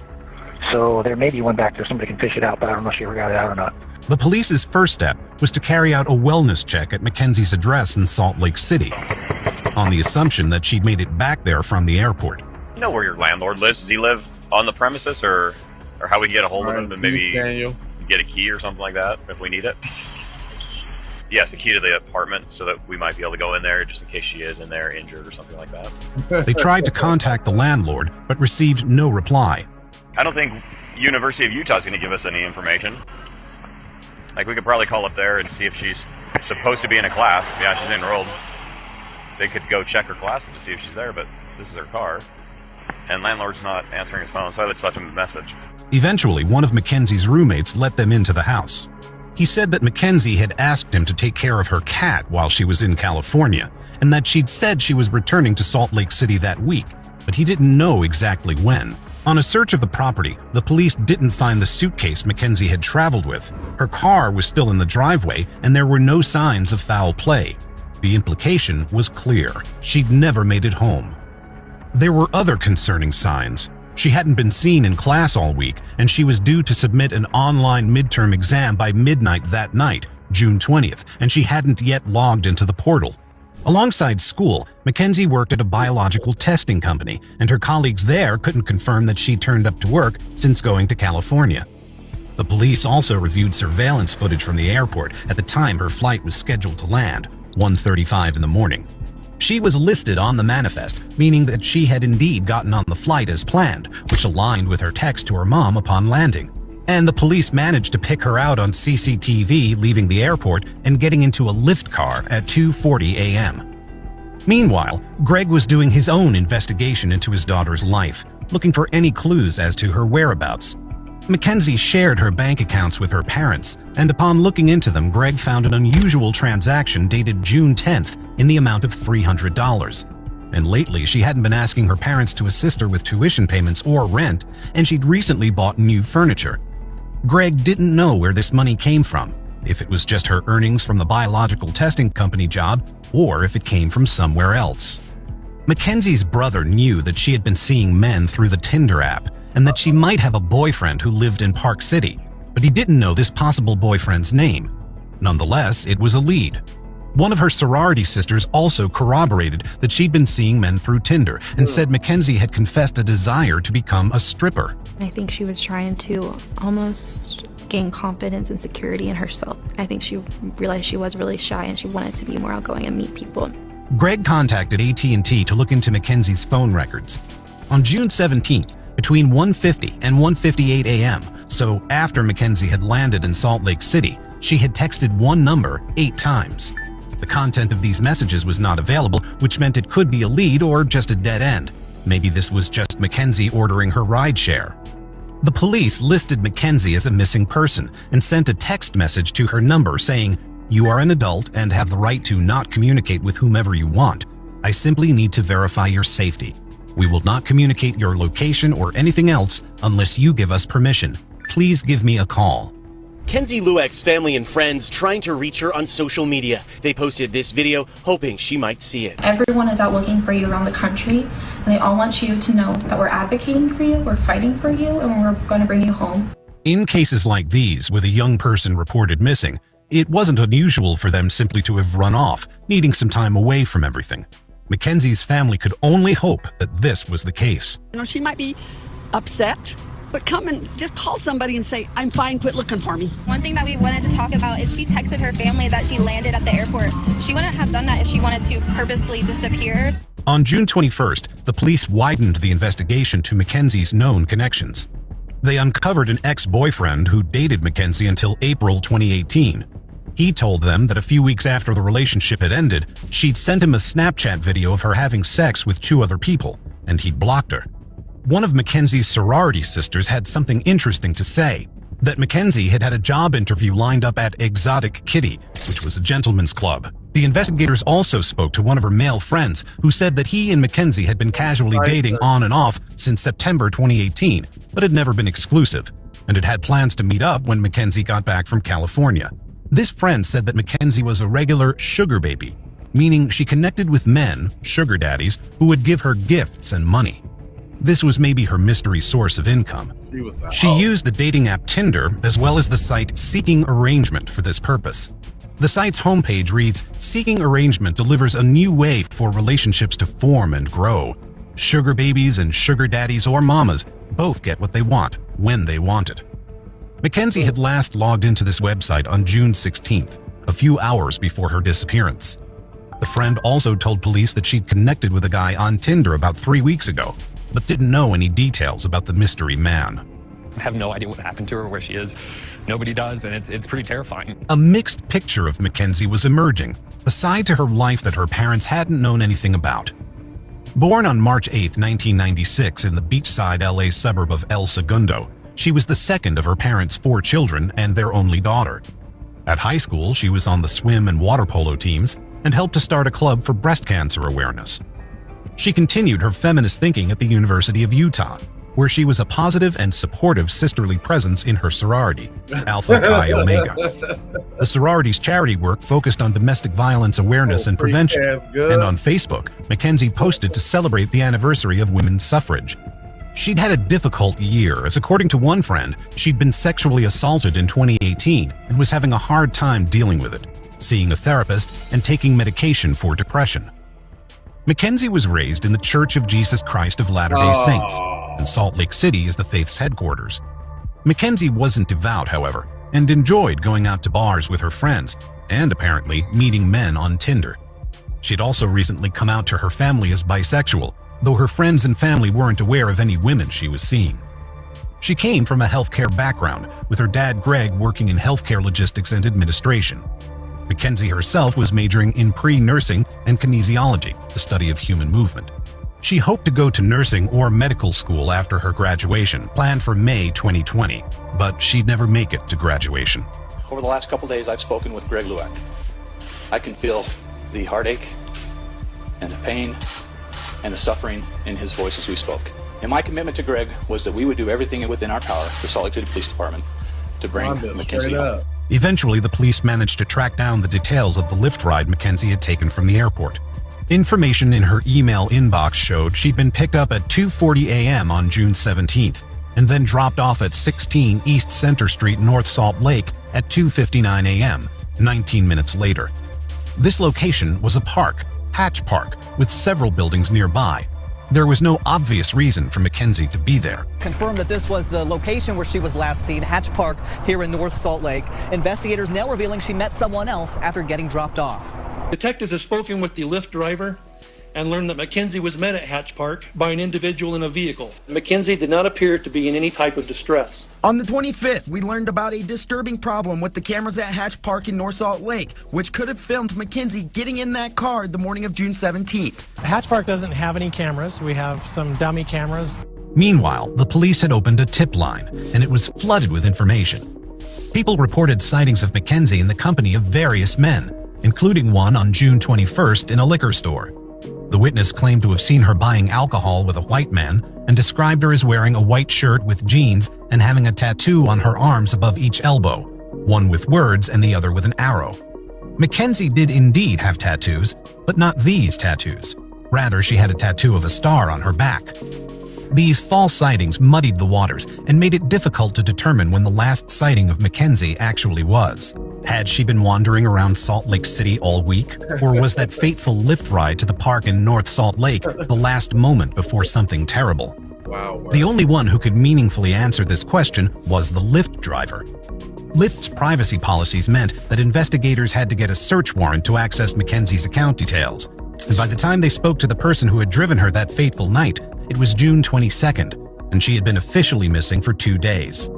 When they questioned the driver, he said he dropped Mackenzie as planned at the park in North Salt Lake, where she'd been picked up by a friend in a car that looked like a Subaru. I remember I was actually going to turn off my my app and go home, but right then I got another order to go pick somebody up downtown. So I just went to go pick up that person. They seemed to know each other really well, because I think all I heard was, "How are you doing? How are your trip?" Just kind of basic greetings. The situation seemed very safe. She obviously knew the person that she was getting into the car with. None of Mackenzie's friends had come forward to say they'd picked her up that night, though her status as missing was widely reported. Her other friends were speaking on the news. Where could she have gone? Her car has not been moved.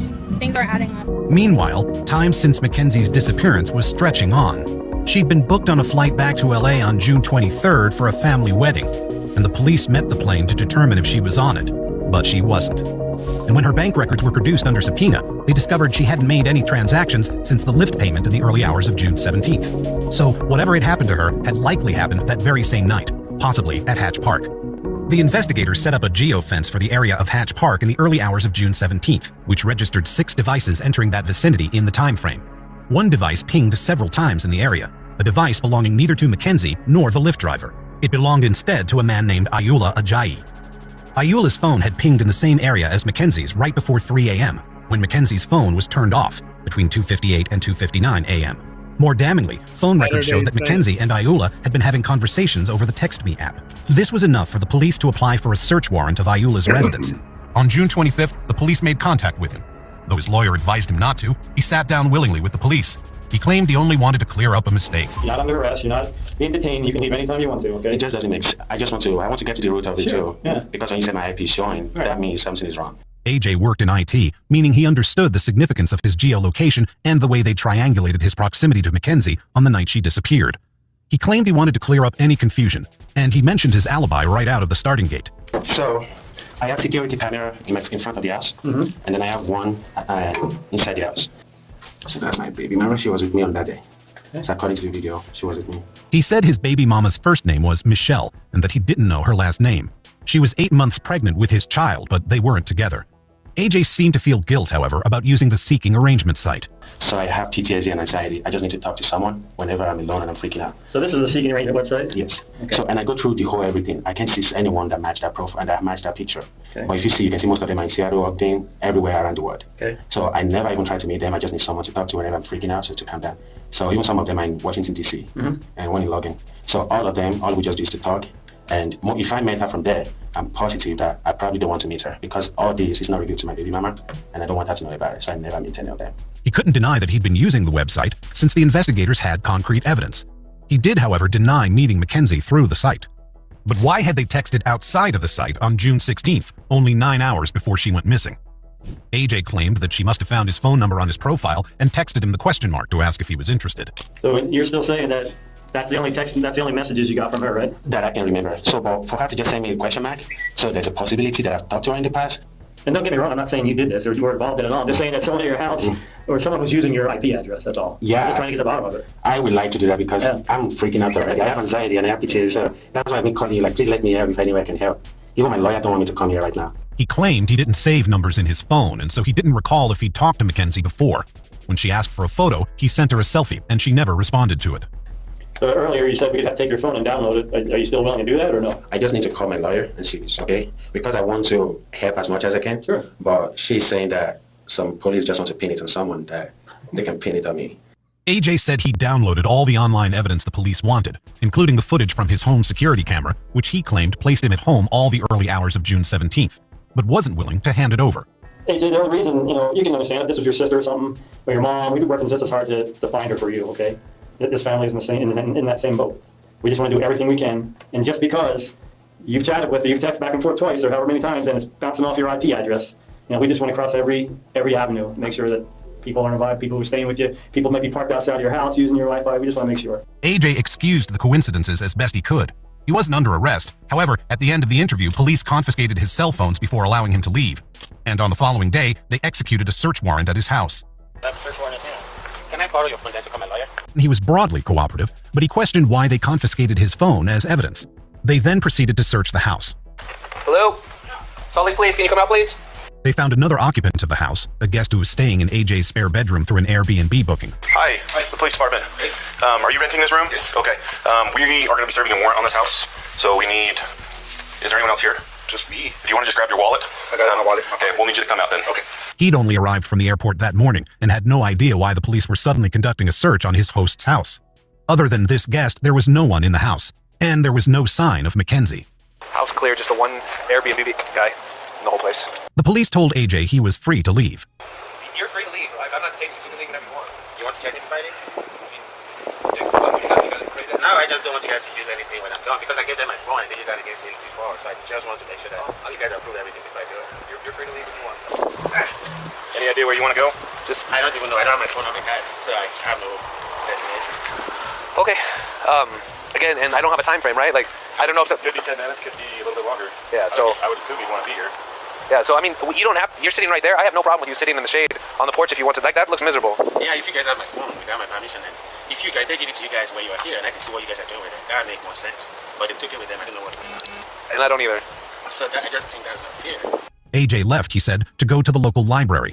Undercover officers followed him and learned that he didn't go to the library. He went to a Smith's grocery and the bank inside it. There, he bought a pay-as-you-go cell phone. A few hours later, after having gathered the evidence at the house, the police came to detain him. What's going on, man? Detectives are ready to talk to you about everything that's going on real fast, so if you want to come, I'll give you right back to the house real quick. But there's Fox News over there. I know, I'm going to drive you back in my car. It's a Camry, so... We'll stay away from the news. Yeah, we're not going to go by the news. Well, I don't want my face on the news. I will do that so it doesn't. Okay, so stand up real quick. We're just going to... Oh, yeah, you arresting me or something? No. Stand up. Then why you're going to be detained for a little bit? You're being detained. But just for a second, okay? I got to put you in handcuffs just while we're driving. Your policy. We're just going to go talk to detectives for a little bit. The police confiscated his new cell phone as evidence. It was 7 days after Mackenzie was reported missing, and 10 days after the last sighting of her alive. So what did the police find at AJ's residence that was damning enough for them to detain him? They found multiple knives, a hammer, and a gun. In his car, they found dirt and debris. They also discovered a lot of electronics, including a router and a Wi-Fi mesh system. All these electronic items, including AJ's phones and computer, would be forensically examined. Our detectives collected multiple items of evidence throughout the night that are in the process of being tested and analyzed. This will take some time. But the most telling evidence wasn't technological at all. The investigators found a freshly dug patch of earth in the back of AJ's yard and heard from his neighbors that on June 17th, he'd been burning something there that had given off a foul smell. The smell of gas was outrageous. And I thought maybe I was in my bedroom and I smelled it through my window and I thought maybe it was my motorhome. And so I came outside to make sure, and there was this smell in the air that was just almost rancid. It was just really disgusting smelling. A canine unit was brought in to search for human remains, and the dog detected something. Tara Chatterton says she was hired to clean the house, but quit after just 1 day after discovering it bristled with cameras. How many cameras did he have in the house, and where were they placed? I figured around 8 to 10. Wow. But there was one in every single room for sure, but there was several in the master bedroom. And where were the cameras facing in the master bedroom? Towards the bed. She says the accused killer specifically asked her to bring her 12-year-old daughter Cherish with her when she cleaned the house. Tara says AJ had a certain charm, but reminded her of notorious serial killer Ted Bundy. I just knew in my gut that I should not go back. I could just feel it. I just knew that there was something wrong with it. So they interviewed AJ a second time, and this time they stopped being so empathetic. The police pushed him on the limits of coincidence. The locations of his phone and Mackenzie's was an accident, he argued, or a mistake. He kept his Wi-Fi open without password protection for the sake of his Airbnb guests. This was why there was confusion around his IP address being used. So he said, AJ, I just told you that your phone records and the location put you up at the meet. Do you think, honestly, and expect me to believe that you ended that conversation and somehow you and her location end up in the exact same spot? Oh, I'm not doubting you. If I see that too, if I'm your kids, I would be asking myself, what are you asking me right now? It's not a miraculous question. Yeah, I agree with you. Okay. Stuff doesn't just happen. No. Yes, I agree with you. I'm telling you to explain that. And so far, you have not. Well, how do I explain something I don't know? Are you saying you don't know or you don't remember? Because those are two different things, AJ. He had no answer on this supposed coincidence, and he wasn't convincing. When the interview ended, the police had confirmed some things, that AJ had used the seeking arrangement site and that he talked to Mackenzie over text. But AJ hadn't confessed to anything more incriminating. He insisted he'd been home on the night of the 16th and the morning of the 17th, and he claimed he'd never met Mackenzie in person. He did confess to having lit a fire in his backyard on the 17th, but said he put it out as soon as a neighbor told him he wasn't allowed to be burning things because of pollution restrictions and that he needed to call the fire department. This same neighbor told the police that the fire had smelled like nothing she'd ever smelled before and that she'd told him to call the fire department or she would. AJ said he'd only been burning some trash and maybe some clothes, but he insisted the clothes were his own. He explained the dirt and debris in the floor of his car as the result of recent work on his yard, saying he'd recently planted 20 or so flowers and the debris was from the fertilizer. Apparently, he was also in the habit of killing goats for food and burning them instead of skinning them, but he hadn't done that for a while. This, according to AJ, was the explanation for any blood they might find in the bottom of the fridge in his garage. But it was not goat remains they found in his backyard. No, instead, they found a human bone, charred muscle tissue, and part of a human scalp with hair. There was also a cell phone. AJ's fire had not been a simple exercise in burning trash. It had been disposal of evidence. This is one of the most difficult phone calls I've ever made, as both Greg and his wife Diana were devastated and heartbroken by this news. AJ's car smelled strongly of gas, and they discovered a red gas can that looked identical to the one he'd been seen purchasing at 9 a.m. on June 17th, the morning after Mackenzie's disappearance. There was also surveillance evidence of AJ's car in those fateful early hours. In this footage, AJ's Kia can be seen heading towards Hatch Park at 2:48 a.m. At 2:59 a.m., the white lift vehicle drives away from the park, and about 10 seconds later, so does AJ's Kia. Only now, Mackenzie was in it. Following the interview, the police had released AJ, and he went to stay with a friend, but it wouldn't be for long.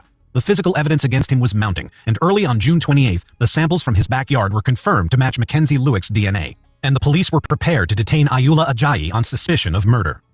A SWAT team was deployed to the friend's apartment where AJ was staying. Meanwhile, one of the officers called him to encourage him to surrender. AJ, you're being a little bit unreasonable, dude. I'm a man, you're a man, we're grown men. If you want to arrest me, I will come down. You can arrest me. I will be there. I can see you there. I will come down. Okay, come on down, man. You're not trying to. Will you arrest me? Will you come down, please? No, only if you tell me that you want to arrest me. I'm not arresting you. No, I'm not. I'm not. You just come down. If you're not trying to arrest me, then I don't want to talk to you. If I'm not trying to arrest you, then you don't want to talk to me? Yes. What if I was trying to arrest you? Do you want to come down and talk to me? Sure. Okay, I'm trying to arrest you. Come down and talk to me. You have your arrest warrant with you? Yep. Okay, thanks. The officer called AJ's bluff. AJ came downstairs, and the SWAT team arrested him without incident. We are filing charges of aggravated murder, aggravated kidnapping, and desecration of a body in the homicide of Mackenzie Lewick. The man charged is Ayoola Ajayi. I will not be saying the killer's name again. So who actually was Ayoola Ajayi, and what did he have to do with Mackenzie Lewick? Born in 1988, AJ was raised in Nigeria but had lived in Utah since at least 2009, when he'd started at Utah State University on a student visa. He'd returned to the university 3 separate times, but never earned his degree. He'd also been with the Utah National Guard from 2014 to 2015, when he was discharged with an entry-level separation. He did not complete basic training and didn't receive any certificates, leaving him ineligible to be employed on any tours of duty. He was discharged for medical reasons, potentially glaucoma. However, his LinkedIn page, which has since been taken down, listed that he was an IT specialist for the U.S. Army from 2014 to 2016, and that he had experience working in IT for Dell, Goldman Sachs, and Microsoft. He had attempted to start a modeling career, describing himself on his model management page as tall, buffed, funny.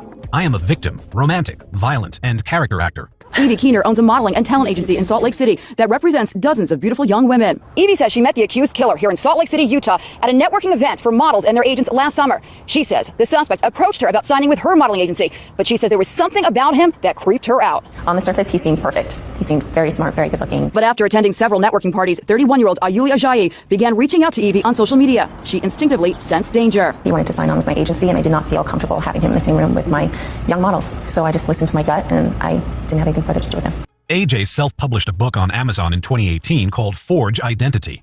It was a fictional story about a boy witnessing a friend and neighbor be burned alive by a violent mob. It was suggested that this book was based on a true story. He was also married to a woman named Tanisha Ajayi, who lived in Dallas, Texas. I first met him, he was a sweet person, he was a good person. He used to send me money down here for my kids. They'd met through a family friend and got married when he was 23 and she was 27.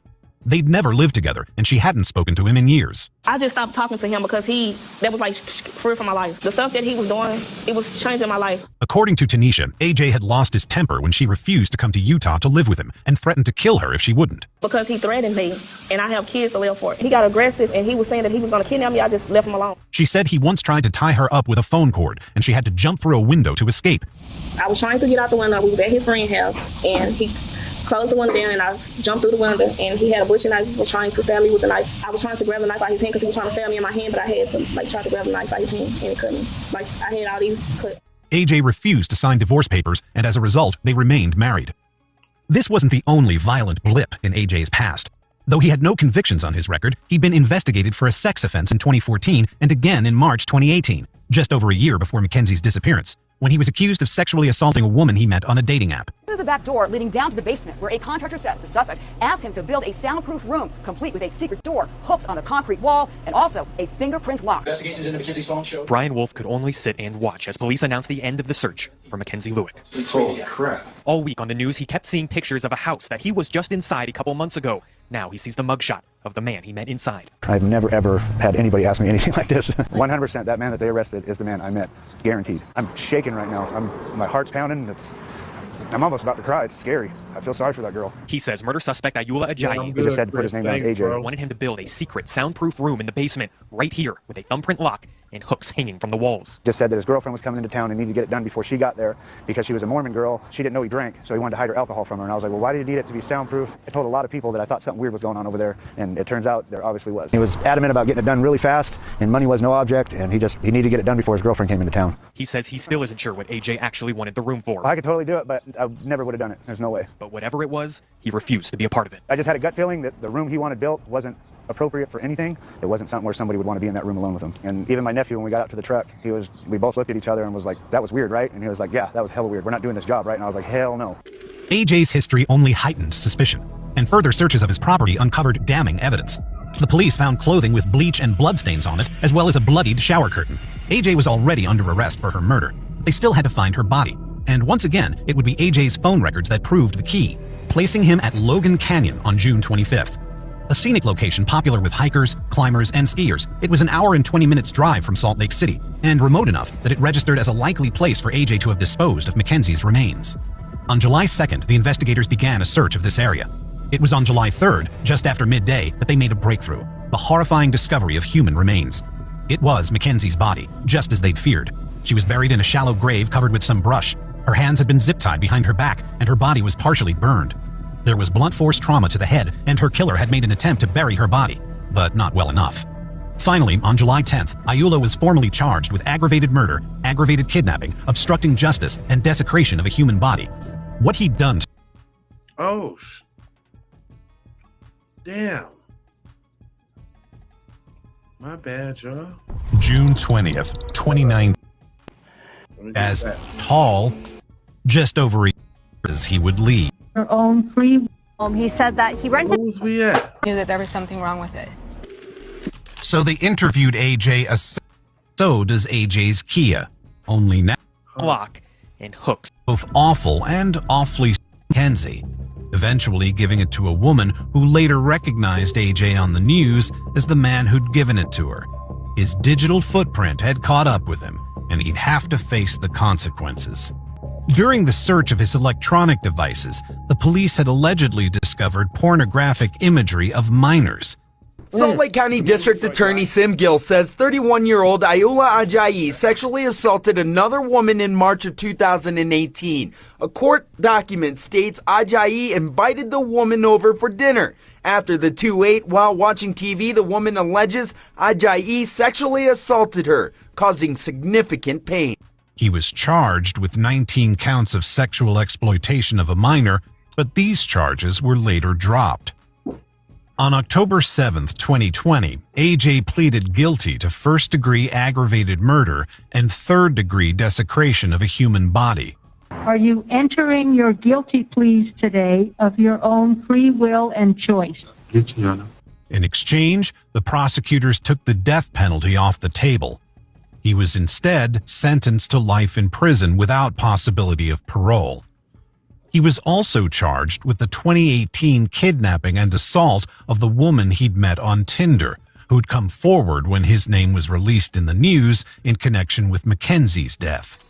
For this, he was sentenced to a further 1 to 15 years in prison. The man accused of killing University of Utah student Mackenzie Lewick last year is now selling his home. This house has gone up for sale, and after what happened last summer, they'll always look at this house differently. Every time I come by, you can't help but remember what happened there. And even though the neighborhood has quieted down in the 8 months since this house became a crime scene for murder, for neighbors, this home will always be different. There's a black mark in your mind when you look at the house that kind of just reminds you that something horrible happened. I was really surprised that it was for sale because I was under the understanding that they wanted to keep it rented to make funds to help pay the defense. The listing online shows Ajayi wants $349,000 for the 1,800 square foot house. Investment opportunity, the description says. Cutest house on the block. The listing realtor declined to comment. For neighbors, this home will always be different, but Scott hopes the next owner will help change that. Some new life, some positive energy and positive activity going on there.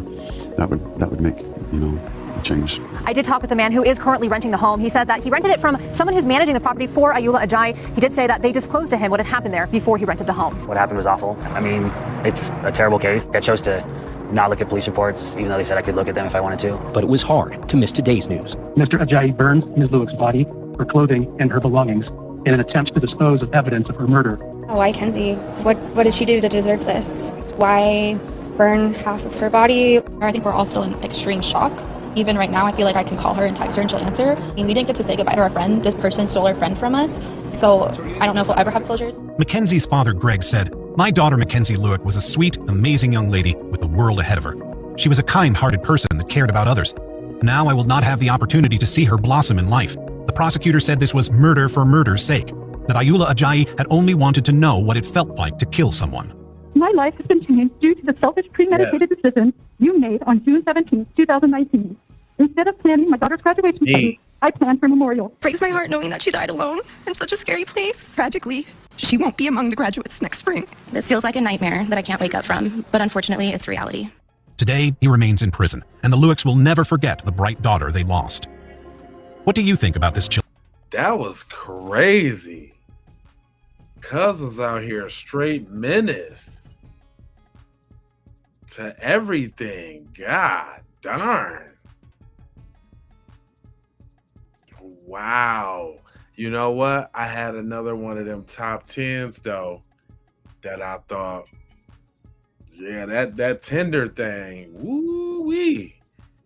That Tinder, that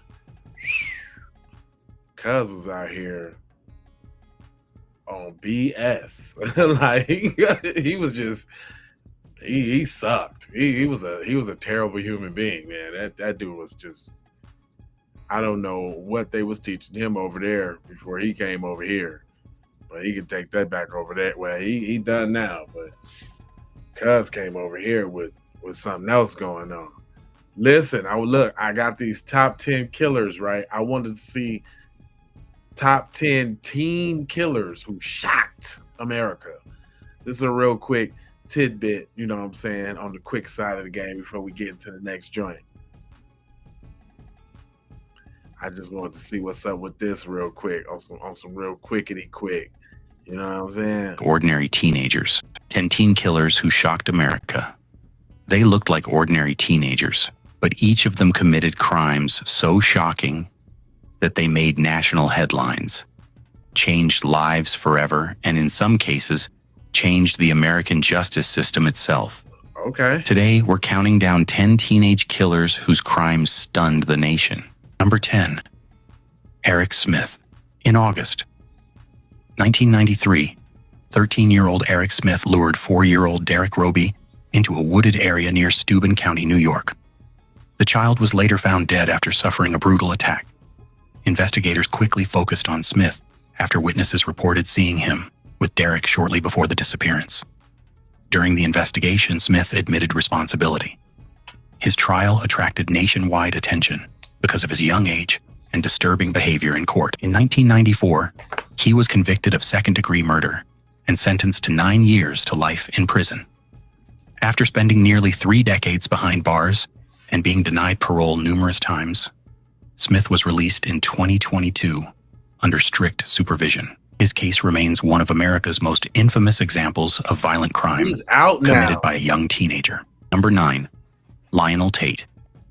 In 1999, 12-year-old Lionel Tate was babysitting 6-year-old Tiffany Unick in Florida. Tate claimed he had been imitating professional wrestling moves. The child suffered catastrophic injuries and died.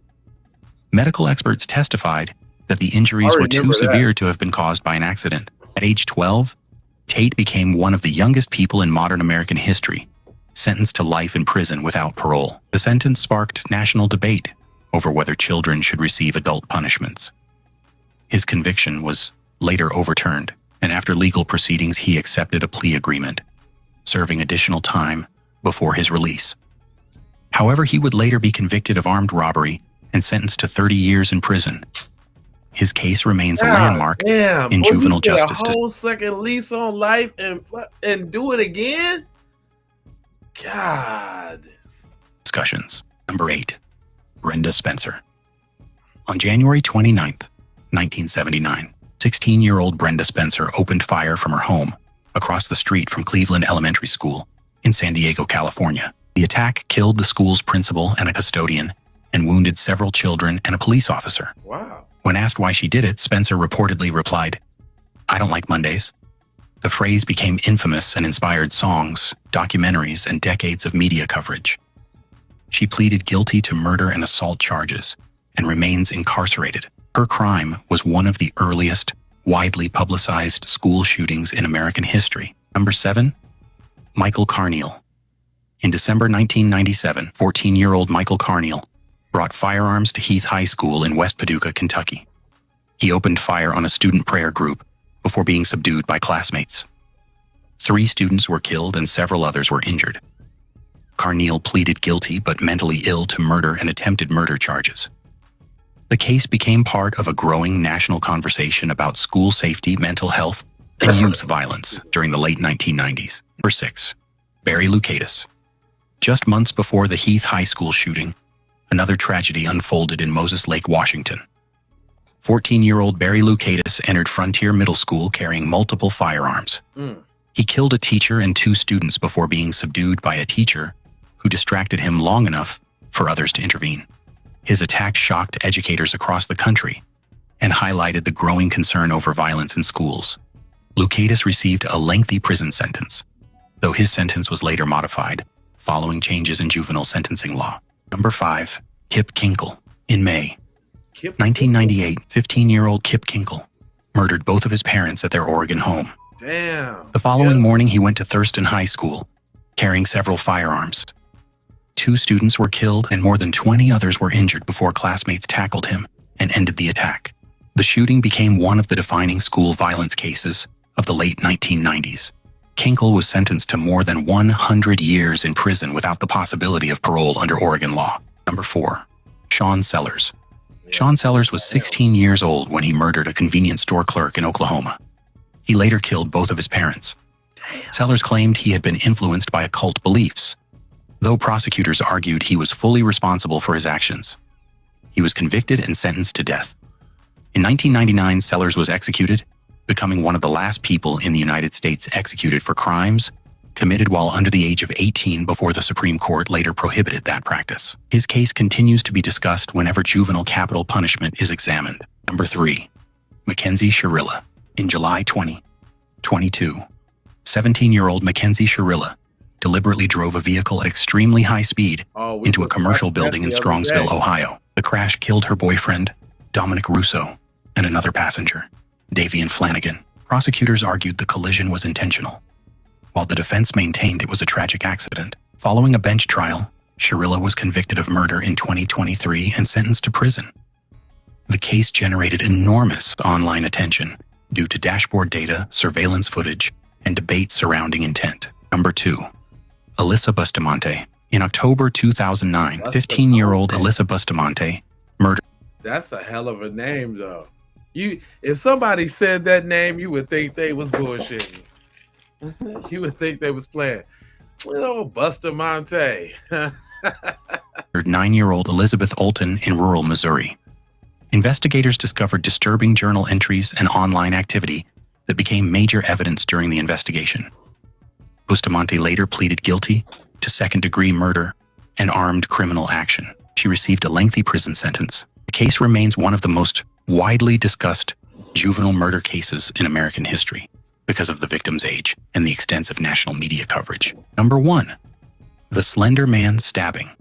Although the victim survived, the Slender Man case became one of the most shocking crimes involving young teenagers in modern America. In 2014, 12-year-olds Anissa Weier and Morgan Geyser lured their friend Peyton Leutner into a wooded park in Waukesha, Wisconsin. The victim was stabbed multiple times but survived after crawling to a nearby road, where she was found by a passing cyclist. Investigators learned the girls believed they were acting to please the fictional internet character known as Slender Man. The case sparked worldwide discussion about internet folklore, online influence, mental illness, and juvenile responsibility. Both offenders were committed to mental health institutions rather than traditional prison sentences. Even years later, the case continues to be referenced in documentaries, books, and discussions about children and online culture. All right. That, you know what? Them kind of got me hooked a little bit. I ain't gonna lie. Them little bite-sized little joints, I'm kind of feeling them. I got another one.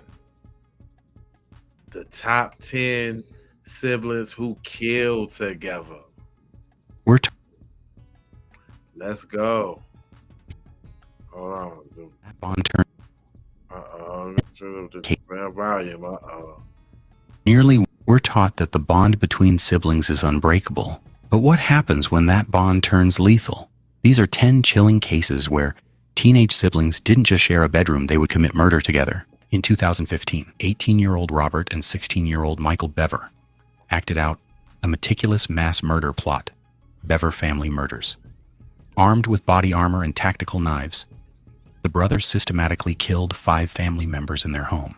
When police intercepted them, fleeing into the woods, they uncovered a digital journal. The brothers were planning a massive cross-country spree, targeting completely random locations. Identical 16-year-old twins, Jasmia and Tasmia Whitehead, maintained a chillingly calm front after their mother, Jarmeka, was found brutally beaten and stabbed in a bathtub. For months, the sisters cried on camera and claimed they just stumbled upon the scene. Twisted twins confessed to killing mother, but forensic teams found physical bite marks on the twins from their mother's desperate self-defense, entirely shattering their shared alibi. Just 12 and 13 years old, Curtis and Catherine Jones became the youngest children in modern American history to be tried as adults for first-degree murder. Trapped in a home plagued by severe, ignored domestic abuse, the brother and sister co-conspired to take a firearm and kill their father's girlfriend. Both served 16 years behind bars before being released. It is one of the most famous cases in American history. While Lyle Menendez was 21, his brother Eric was just an 18-year-old high school graduate when they coordinated a brutal shotgun ambush, killing their wealthy parents, Jose and Kitty Menendez. The brothers claimed they acted out of sheer survival following a lifetime of severe systemic abuse, sparking a legal debate that gripped the world. In 1995, a dark, radicalized environment culminated in a horrific family slaughter.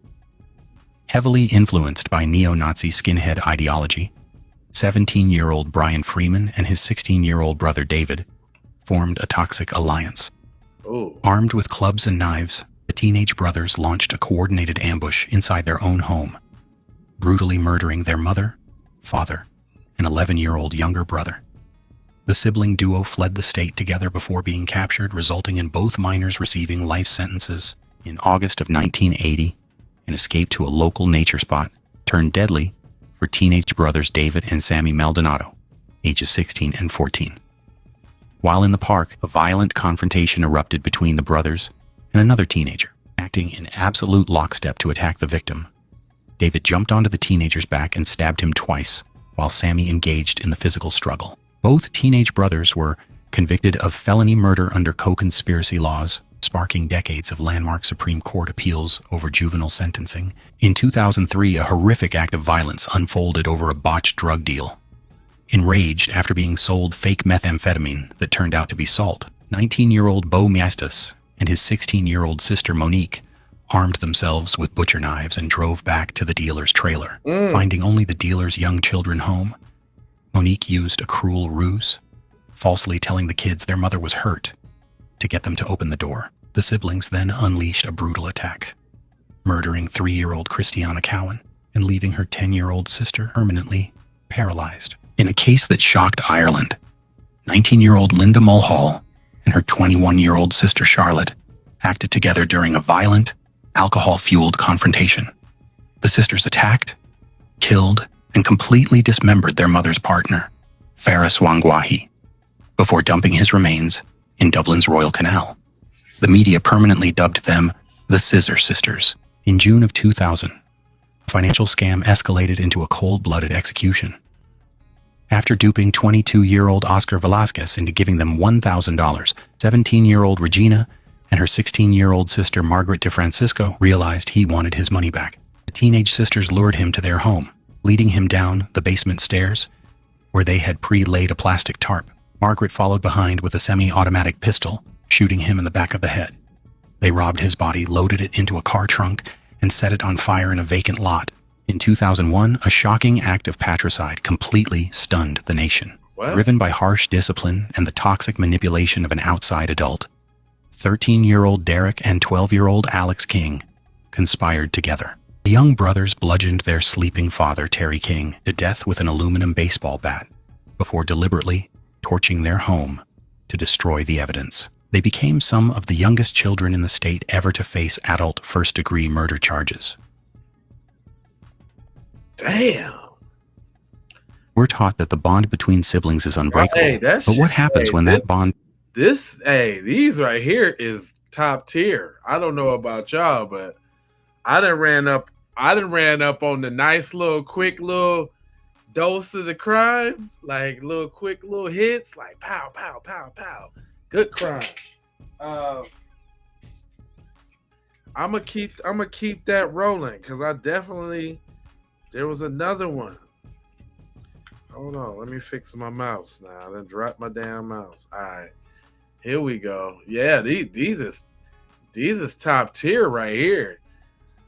Let's swing it on over to the top 10 female mass shooters. Tutors and booters with the mass shooters. You gotta toot it and you gotta toot it. According to statistics, mass shoot it on the female side of the game. Women commit only 5% of all mass shootings. In this video, we are going to look at the 10 worst mass shootings committed by a female. Lori Dan, 30. Dan entered Hubbard Woods Elementary School in Winnetka and opened fire in a second-grade classroom. One 8-year-old boy, Nick Corwin, was killed, and 5 other children were wounded. Dan fled, took a family hostage nearby, wounded 1 person, then died by suicide. Abundant Life Christian School, 15-year-old student Natalie Rupnow opened fire during a study hall. 2 people were killed, teacher Aaron West and 14-year-old student Ruby Vergara, and 6 others were injured. Rupnow died by suicide at the scene. University of Alabama in Huntsville. During a biology department faculty meeting attended by about 12 people, 45-year-old Professor Amy Bishop opened fire after being denied tenure. 3 colleagues were killed and 3 others were wounded. Bishop was sentenced to life in prison without parole. Rite Aid Distribution Center near Aberdeen. 26-year-old temporary employee Snokia Mosley opened fire shortly after arriving for work. 3 employees were killed and 3 others were wounded. Mosley died by suicide at the scene. Springfield Mall, outside Philadelphia. 25-year-old Sylvia Segrist opened fire on shoppers. 3 people were killed, including a 2-year-old boy, and 7 others were wounded before a bystander disarmed her. She was sentenced to 3 consecutive life sentences. Cedarville Rancheria Tribal Headquarters. Former tribal chairwoman Cherie Lash Rhodes, 44, opened fire during an eviction hearing involving herself and her son. In under 10 minutes, 4 people were killed and 2 others were wounded. A jury sentenced Rhodes to death in 2017. Covenant School, a private Christian elementary school. Wow. 28-year-old Audrey Hale, a former student, entered the school and opened fire. 6 people were killed. 3 9-year-old students, Evelyn Deekhouse, Hallie Scruggs, and William Kinney, and 3 adults. Head of school Catherine Kuntz, Cynthia Peak, and custodian Mike Hill. Damn. Hale was shot and killed by police. Goleta Postal Facility, 44-year-old former postal employee Jennifer San Marco first shot and killed a former neighbor in Santa Barbara. She then drove to the mail processing plant where she had previously worked, killed 6 postal employees, and died by suicide. 7 victims total. Tumbler Ridge Secondary School. 2 people were killed at a private residence. At the school, 6 students and 1 teacher were killed, and 27 others were injured. Initial reports listed 10 dead, including the shooter, later corrected by RCMP to 9 dead, including the shooter. 8 victims, plus the shooter. Please, what up? Police identified the shooter as 18-year-old Jesse Van Rootselaar. Inland Regional Center, the deadliest case involving a female perpetrator. 29-year-old Tashfeen Malik and her husband, Syed Rizwan Farouk, opened fire during a holiday party for County Health Department employees. 14 people were killed and 22 others were injured. Both Malik and Farouk were killed in a shootout with police hours later. It remains the only case in this list carried out by 2 perpetrators. Sheesh. Females ain't playing no games, boy. So, y'all want to make some bets about who's on the list of the 10 teen killers who got out and killed again? Uh-oh. This one, I just for shits and giggles, I want to see this one. 10 killers who killed, got out, and killed again. On the night, this gotta 10 teen killers who got out and killed again. Each person on this list committed murder before turning 20. After years behind bars or inside a psychiatric institution, they were allowed back into society or permitted outside secure custody. and messed it Every up case again. ended with another person losing their life. Here are 10 teen killers who got out and killed again. Number 10, Frank Gilbert Kohler. Frank Gilbert Kohler was only 15 when he killed a 16-year-old boy in New York in 1945. He served 5 years at Elmira Reformatory but soon returned to crime. After another lengthy prison term, Kohler was paroled in 1962. In 1970, he killed restaurant owner Pete McGinn and McGinn's friend, Richie Glennon, following an argument. Kohler escaped and remained a fugitive for 27 years before finally being arrested. Number 9, Walter Hill. Walter Hill committed his first murder in Alabama in 1952 when he was 17. He was convicted of second-degree murder and released in 1961. Hill later returned to prison for other violent crimes, but was paroled again in 1975. Less than 2 years later, he murdered Willie Mae Hammock, Lois Tatum, and John Tatum Jr. Hill was convicted of capital murder and eventually executed in 1997. Number 8, Patrick Tissier. Patrick Tissier was 18 when he murdered his teenage girlfriend in France in 1971. He received a 20-year sentence but committed further violent offenses during a temporary release. After serving another sentence, Tissier was released in January 1992. In 1993, he murdered his neighbor Conchetta Lemma and 8-year-old Karina Volkert. He was later sentenced to life imprisonment. Number 7, Richard Biegenwald. Richard Biegenwald was 17 when he killed grocery store owner Steven Sladowski during a 1958 robbery in New Jersey. Despite receiving a life sentence, Biegenwald was paroled in 1975. During the early 1980s, he committed a new series of murders along the Jersey Shore. Murder! He was ultimately convicted of 6 killings and died in prison in 2008. Number 6, Donald Dilbeck. Donald Dilbeck was 15 when he killed Florida Sheriff's Deputy Dwight Lynn Hall in 1979. While serving a life sentence, Dilbeck was assigned to an off-site work program. In June 1990, he walked away from the assignment. 2 days later, he killed Faye Van during an attempted carjacking. Dilbeck was recaptured, sentenced to death, and executed by Florida in 2023. Damn, they got his ass right up out of here.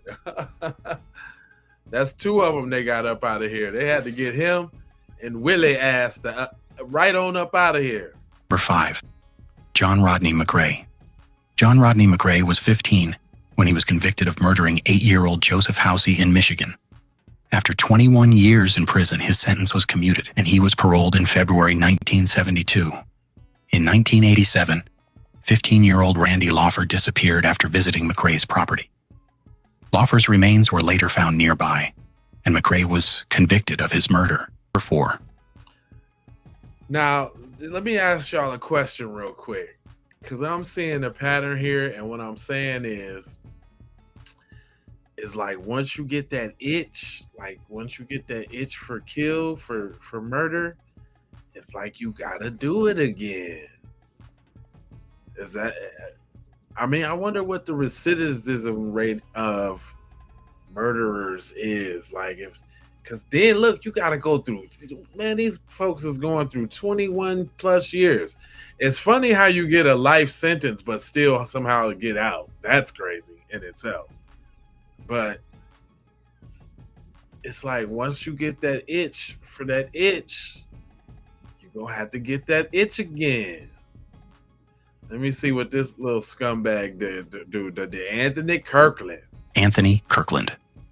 Anthony Kirkland was 18 when he killed his girlfriend, Leola Douglas, in Cincinnati in 1987. He pleaded guilty to voluntary manslaughter, served approximately 16 years, and was released in 2004. Between 2006 and 2009, Kirkland murdered 4 more victims. God damn. Cassandra Crawford, Mary Jo Newton, Kimya Rollison, and Esme Kenny. He received death sentences for 2 of the murders. Number 3, Peter Woodcock. Peter Woodcock murdered 3 children in Toronto while he was still a teenager during the 1950s. He was found not guilty by reason of insanity and confined to psychiatric institutions for more than 3 decades. In 1991, Woodcock was permitted his first unsupervised outing. During that outing, he killed fellow patient Dennis Kerr and was returned to maximum security custody. Number 2, This nigga. So they ain't telling me this nigga. He got off on the insanity. Spent 30 years in the cuckoo bird. They let him out on his first little let's see what you do out. The dude he was in there with killed him. Damn. These is crucial. This is like it's some hellified people out here in this world, fam. Reginald McFadden. Reginald McFadden was 16 when he participated in the 1969 robbery and murder of Sonia Rosenbaum in Philadelphia. His life sentence was eventually commuted, and he was released on July 7, 1994. Only 92 days later, McFadden was arrested after a series of violent crimes in New York. He was convicted of murdering Robert Silk and Margaret Kiernan and received a sentence of nearly 90 years to life. For 1, Edmund Kemper. Edmund Kemper was 15 when he They got Edmund on here. murdered his grandparents in California in 1964.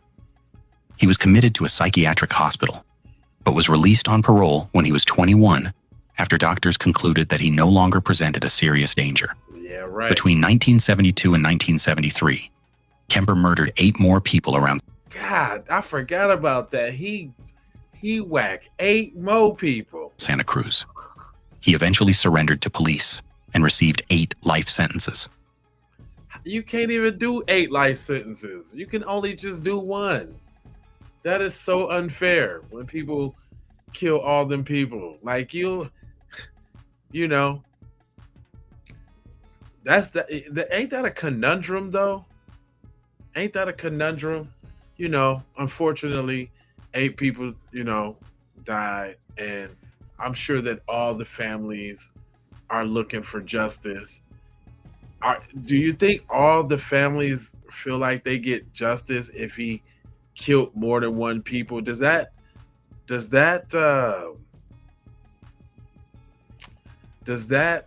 take away, from the justice felt to a single individual family if there's 8 families that have to share in that execution, so to speak? I mean, these are scenarios and stuff that I could never even imagine or think about. This crazy, but I'm just saying, like, do each one of the families feel like they got justice from said, you know what I'm saying? Oh, I feel good, man. I'm old, man. I had to take me one of my blood pressure pills, man. I be trying to work out and all that, but you know what it was? I ate me some hot Cheetos and all that, man, with that extra sodium, man.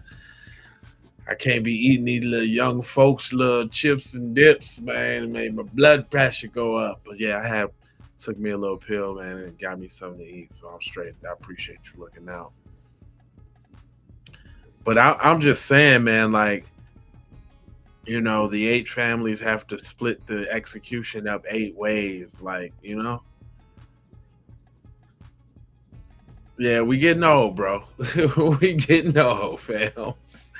My blood pressure going up there, boy. Getting a little too hot in the collar now. Had to slow down now. Elevate my feet and lay back now. For real. Shit, I be trying to work out and do my calisthenics and shit, so I don't have to take pills all the time. But I ate some hot, flaming hot Doritos and some Cheetos, and I already know what it was. I already know. Hey, these little bite-sized joints is what it is. I don't know if y'all hooked, but I'm kind of almost hooked. So I'm gonna do one more. Let me see where we at on the time. Yeah, okay, I got one more. I got one more of these because these right here, these little quick little fire little crimes is giving me the little rush I need. It's giving me the quick little crime rush I need. So now we got 10 female teens who murdered their parents. Next door, however, don't judge off their appearance, as these 10 teenage girls would murder a parent. Gypsy Rose Blanchard pleaded guilty to second-degree murder in 2016 for convincing her boyfriend to fatally stab her mother, Claudine D.D. Blanchard, in Missouri after enduring years of forced medical abuse from Munchausen syndrome by proxy. Aaron Keffe masterminded the brutal 2008 home invasion and shooting deaths of her mother and 2 younger brothers in Texas when she was 16 years old. She was convicted on multiple counts of capital murder. Harley Madison Gregg. At age 14, she shot and killed her mother in Mississippi in 2024. A jury rejected her insanity defense, and she was sentenced to life in prison. Isabella Guzman. Stabbing her mother 79 times in their Colorado home in 2013 at age 18, she was legally adjudicated through a conviction of not guilty by reason of insanity and committed indefinitely to a state psychiatric hospital. Rachel Hudson. At age 19, she shot her terminally ill mother to death in Virginia in 2013 before texting a photo of the body to her father. She was sentenced to 18 years in prison. Heather Mack. At age 18, she conspired with her boyfriend to murder her wealthy mother, Sheila von Visa Mack, during a 2014 vacation in Bali, Indonesia, stuffing the body into a suitcase to access a $1.5 million. Damn, she was cute too. You be trying to mac on old girl, and she done killed her whole mother. You be in for a rude awakening, boy. What look good for you ain't always good for you, boy. Her trust fund. Sarah Johnson shot and killed both of her parents with a rifle in Idaho in 2003 at age 16 after an argument over her older boyfriend. She was found guilty of first-degree murder. Cole Kacinskas. At age 16, she and her boyfriend plotted and executed the 2003 murder of her mother, Jean Domenico, in New Hampshire, after her mother opposed their relationship. She pleaded guilty to second-degree murder. Sydney Powell beat and stabbed her mother to death in Ohio in 2020 at age 19, after her mother discovered she had been suspended from college. She was convicted and sentenced to 15 years to life. Sierra Halseth. In May 2022, the 16-year-old Las Vegas teen pleaded guilty to 9 counts, including murder with a deadly weapon and first-degree arson for her role in the 2021 slaying of her father, Daniel Halseth. Sierra and her 18-year-old boyfriend stabbed her father to death, dismantled his body, and set his home on fire to cover up the crime after their parents tried to stop them from seeing each other. She was sentenced to 22 years to life in prison. They may look like... Damn, that was kind of deep. That was kind of deep. They really got down on their parents, man.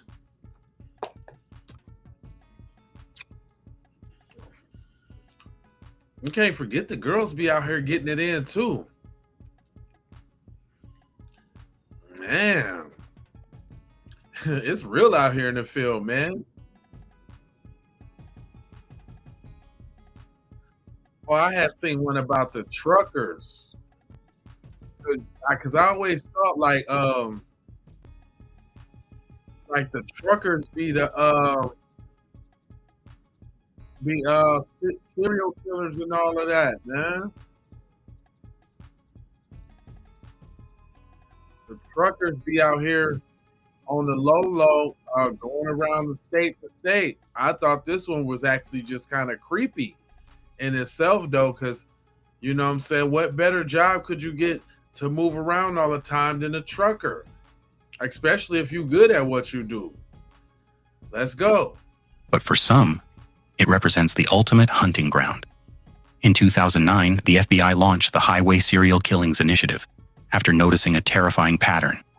Hundreds of bodies dumped along America's interstate corridors. Today, we count down 10 truck drivers who were actually serial killers. For one, Keith Jesperson. Operating in the early 1990s, this long-haul trucker murdered at least 8 women. He taunted police by writing confessions on truck stop bathroom walls, signing each one with a chilling smiley face. Number 2, Robert Ben Rhodes. Rhodes converted the sleeper berth of his semi-truck into a literal mobile torture chamber. Convicted of 3 murders but suspected in over 50, he hunted hitchhikers and stranded motorists for over 15 years. Damn. Now that one right, you got to be, he didn't converted his truck to a rolling torture chamber? You gotta be careful out there, man. And then you know who was hitchhiking? You know what I'm saying? Men, women. I mean, let's be honest. You don't see too many black hitchhikers. I don't think hitchhike is something that black people even actually do. And if you do, you're dumb. If you hitchhike as a black person, you're just asking to be murdered. In my opinion. This one's crazy though. This one you can't really just this is crazy. He hunted hitchhikers and stranded motorists for over 15 years. Number 3, William Bonin. Bonin used his local commercial driving jobs to terrorize Southern California.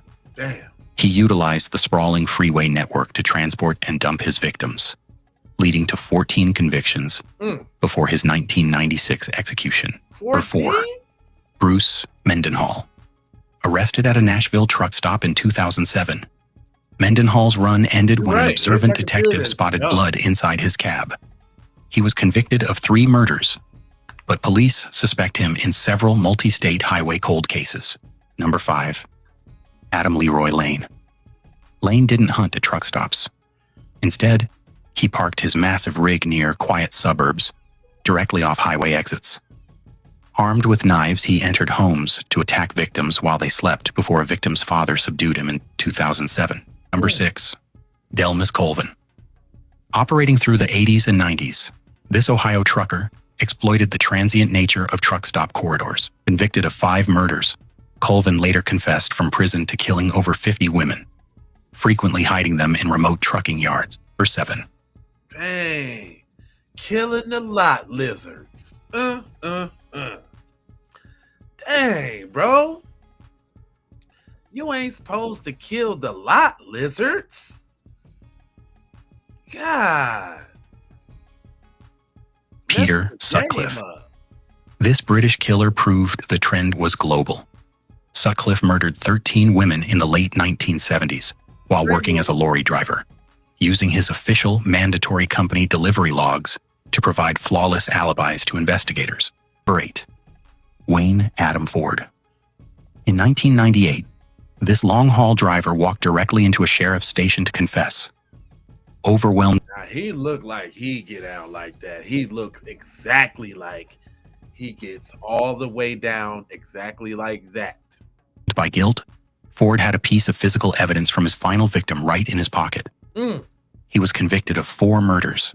Number 9, Robert Rembert Jr.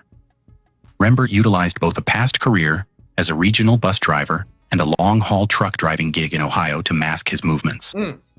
His constant geographic shifts allowed him to hide 4 execution-style killings stretching across decades. Number 10. John Robert Williams. Now look at them eyes. That boy looked like Pringle. I appreciate you. Pringle in here to drop the trophy on me. We up here working, man. I'm hooked on these right now, Pringle. Pringle, this it right here. These little tins. I'm just keep finding these tins. Williams operated a cross-country route, attacking transient women, while convicted for the definitive forensic cases of 2 victims. His massive confession of over 12 slayings completely overwhelmed regional law enforcement tracking. Open road Man. So listen. Y'all, let's look at the scumbag police officers. The top 10 police officers sentenced to prison. Let's go. They are supposed to serve and protect. However, these 10 police officers would shatter the thin blue line and end up behind bars. Derek Chauvin, a former Minneapolis police officer, whose actions during the arrest of George Floyd in May 2020 sparked global protests. Chauvin was convicted of second-degree murder and sentenced to 22.5 years in state prison, running concurrently with a 21-year federal sentence for violating Floyd's civil rights. In Baltimore, Sergeant Wayne Jenkins led the elite gun trace task force. But instead of getting illegal guns off the streets, Jenkins operated like a mob boss in uniform. He led a crew that robbed drug dealers, planted evidence, and committed massive fraud. In 2018, he looked like a little police gang boss, though. Like, if we had to get the description of a police gang boss, don't he look like that already? Like, he fit the description of exactly what they talking about. Police gang boss. He looks like his name is Brent McGrath. Brent McGrath was sentenced to 25 years in federal prison. In 2021, London Metropolitan Police Officer Wayne Couzens committed a crime that horrified the United Kingdom. What you do, Wayne? He used his official police badge and the pretext of a COVID-19 violation to stage a false arrest of 33-year-old Sarah Everard. He kidnapped S.A. and murdered her, earning a rare, whole-life prison term with no chance of parole. Drew Peterson was a charismatic police sergeant in Bolingbrook, Illinois, who used his law enforcement training to deflect suspicion for years. In 2013, he was finally convicted of murdering his third wife, Kathleen Savio. 3 years later, an additional 40 years were tacked onto his 38-year sentence after he tried to hire a hitman to kill the prosecutor. Known as the infamous Mafia Cops, NYPD detectives Stephen Caracappa and Louis Eppolito lived a double life in the 80s and 90s. While wearing gold shields, they were on a $70,000 monthly retainer for the Lucchese crime family, passing police intelligence and executing 8 contract murders for the mob. Both received life sentences. Michael Dowd is widely considered one of the most corrupt officers in New York history. Operating out of a high-crime precinct in Brooklyn, Dowd didn't just look the other way. He ran a criminal enterprise. He protected drug lords, stole vast amounts of cocaine, and actively trafficked narcotics. He served 12 years of a 14-year sentence. In June 2024, former Briarcliff Manor officer Nicholas Tartaglione received 4 consecutive life sentences without parole. Tartaglione had orchestrated the brutal execution-style quadruple murder of 4 men over a suspected drug money dispute in 2016, burying their bodies on his ranch. David Mack was a central figure in the LAPD's explosive Rampart scandal of the late 90s. In 1997, the officer masterminded a bank robbery, stealing over $722,000 from a Bank of America.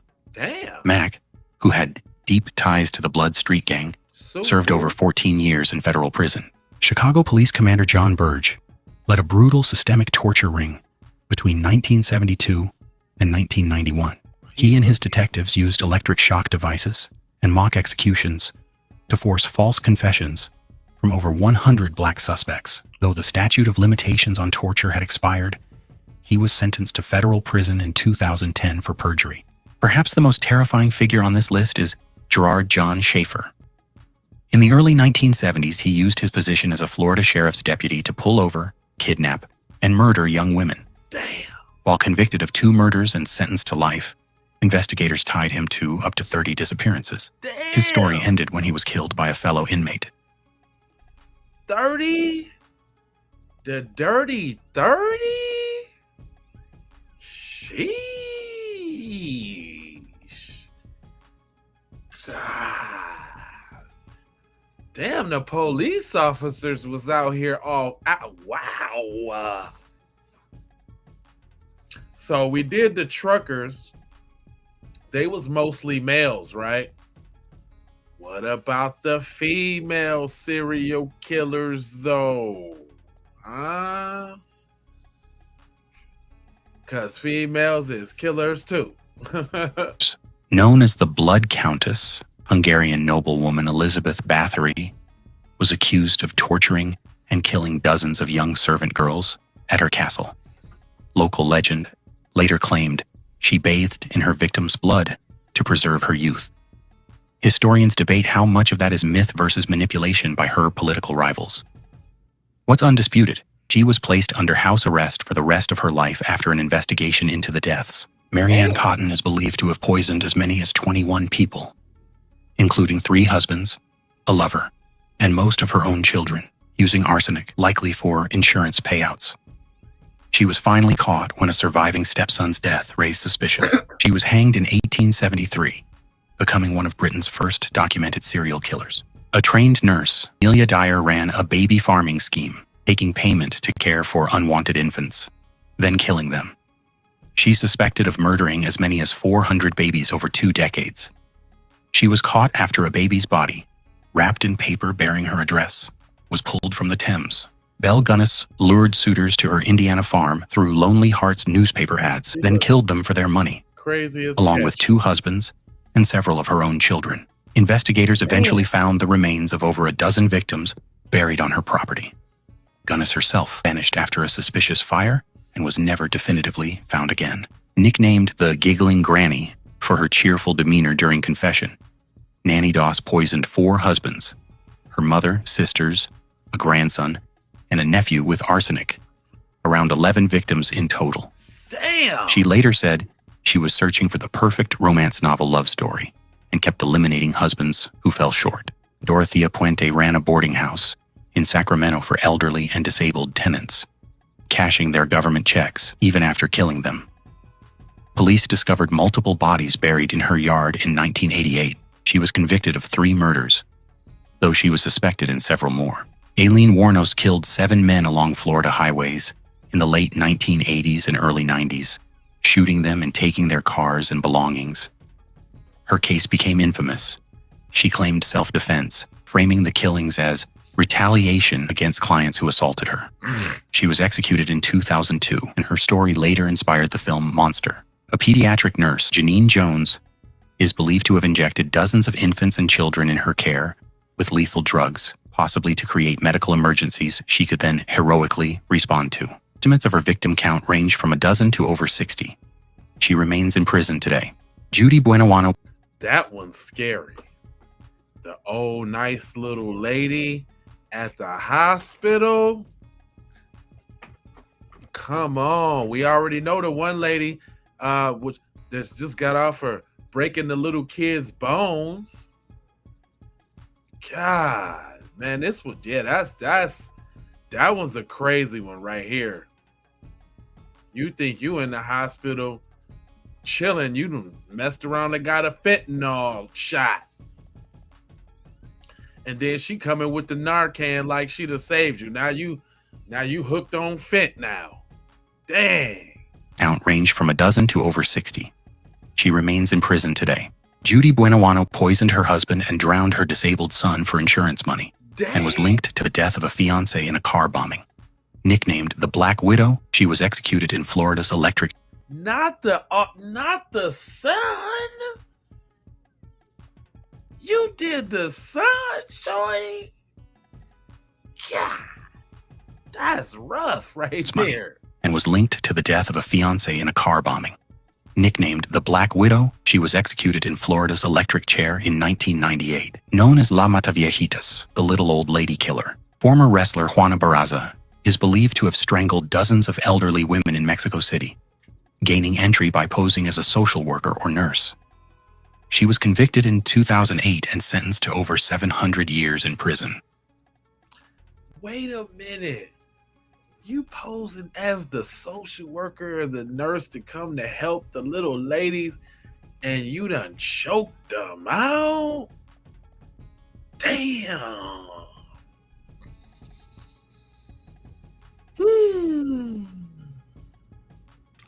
Well, sleep tight, kitties. We'll be doing some more crime tomorrow. I don't want to stop. I'm actually on a roll, but I gotta get some sleep because I want to get up and I want to do some videos early in the daytime. If you like DJ, you'll never sleep.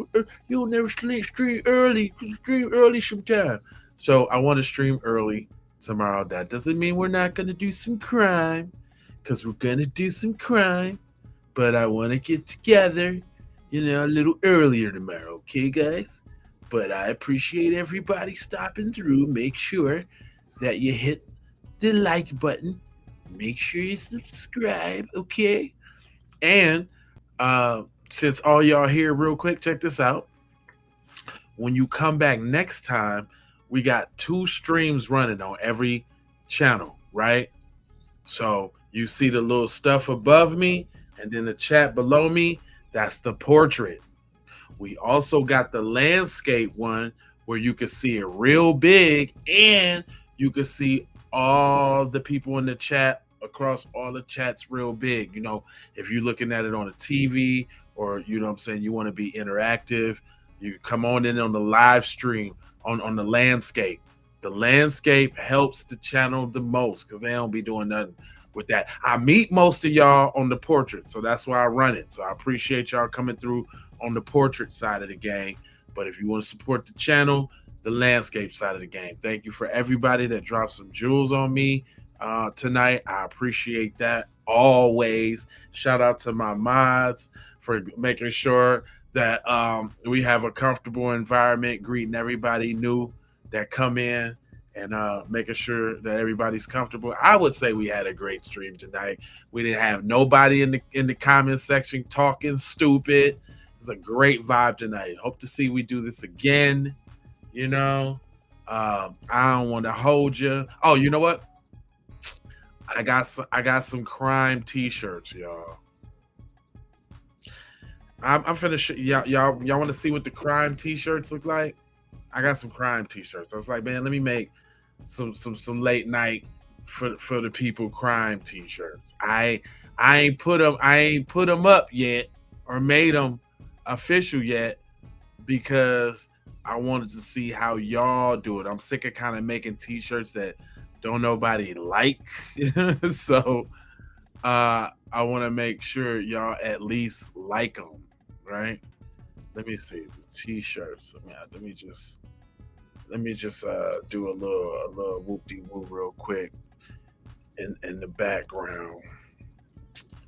Let me see what the t-shirt. Okay, here we go. I'm gonna flash it up on the screen on the real quick side of the game, and then y'all let me know. This is what I came up with. I came up with these joints right here. Okay, the crime joints. Hold on, let me show you.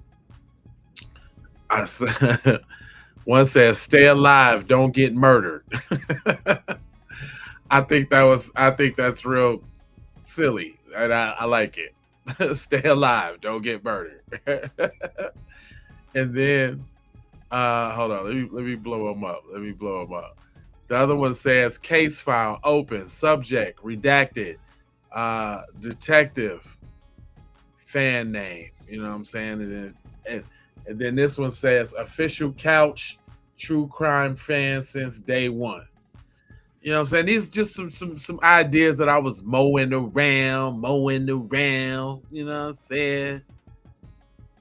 Little something, you know what I'm saying? Let me push them, let me see it. Push them up and make them a little bigger for y'all. Let me see if that is that big as I can get them on the big side of the game. Yeah, that's about as big as I can get it for y'all to see.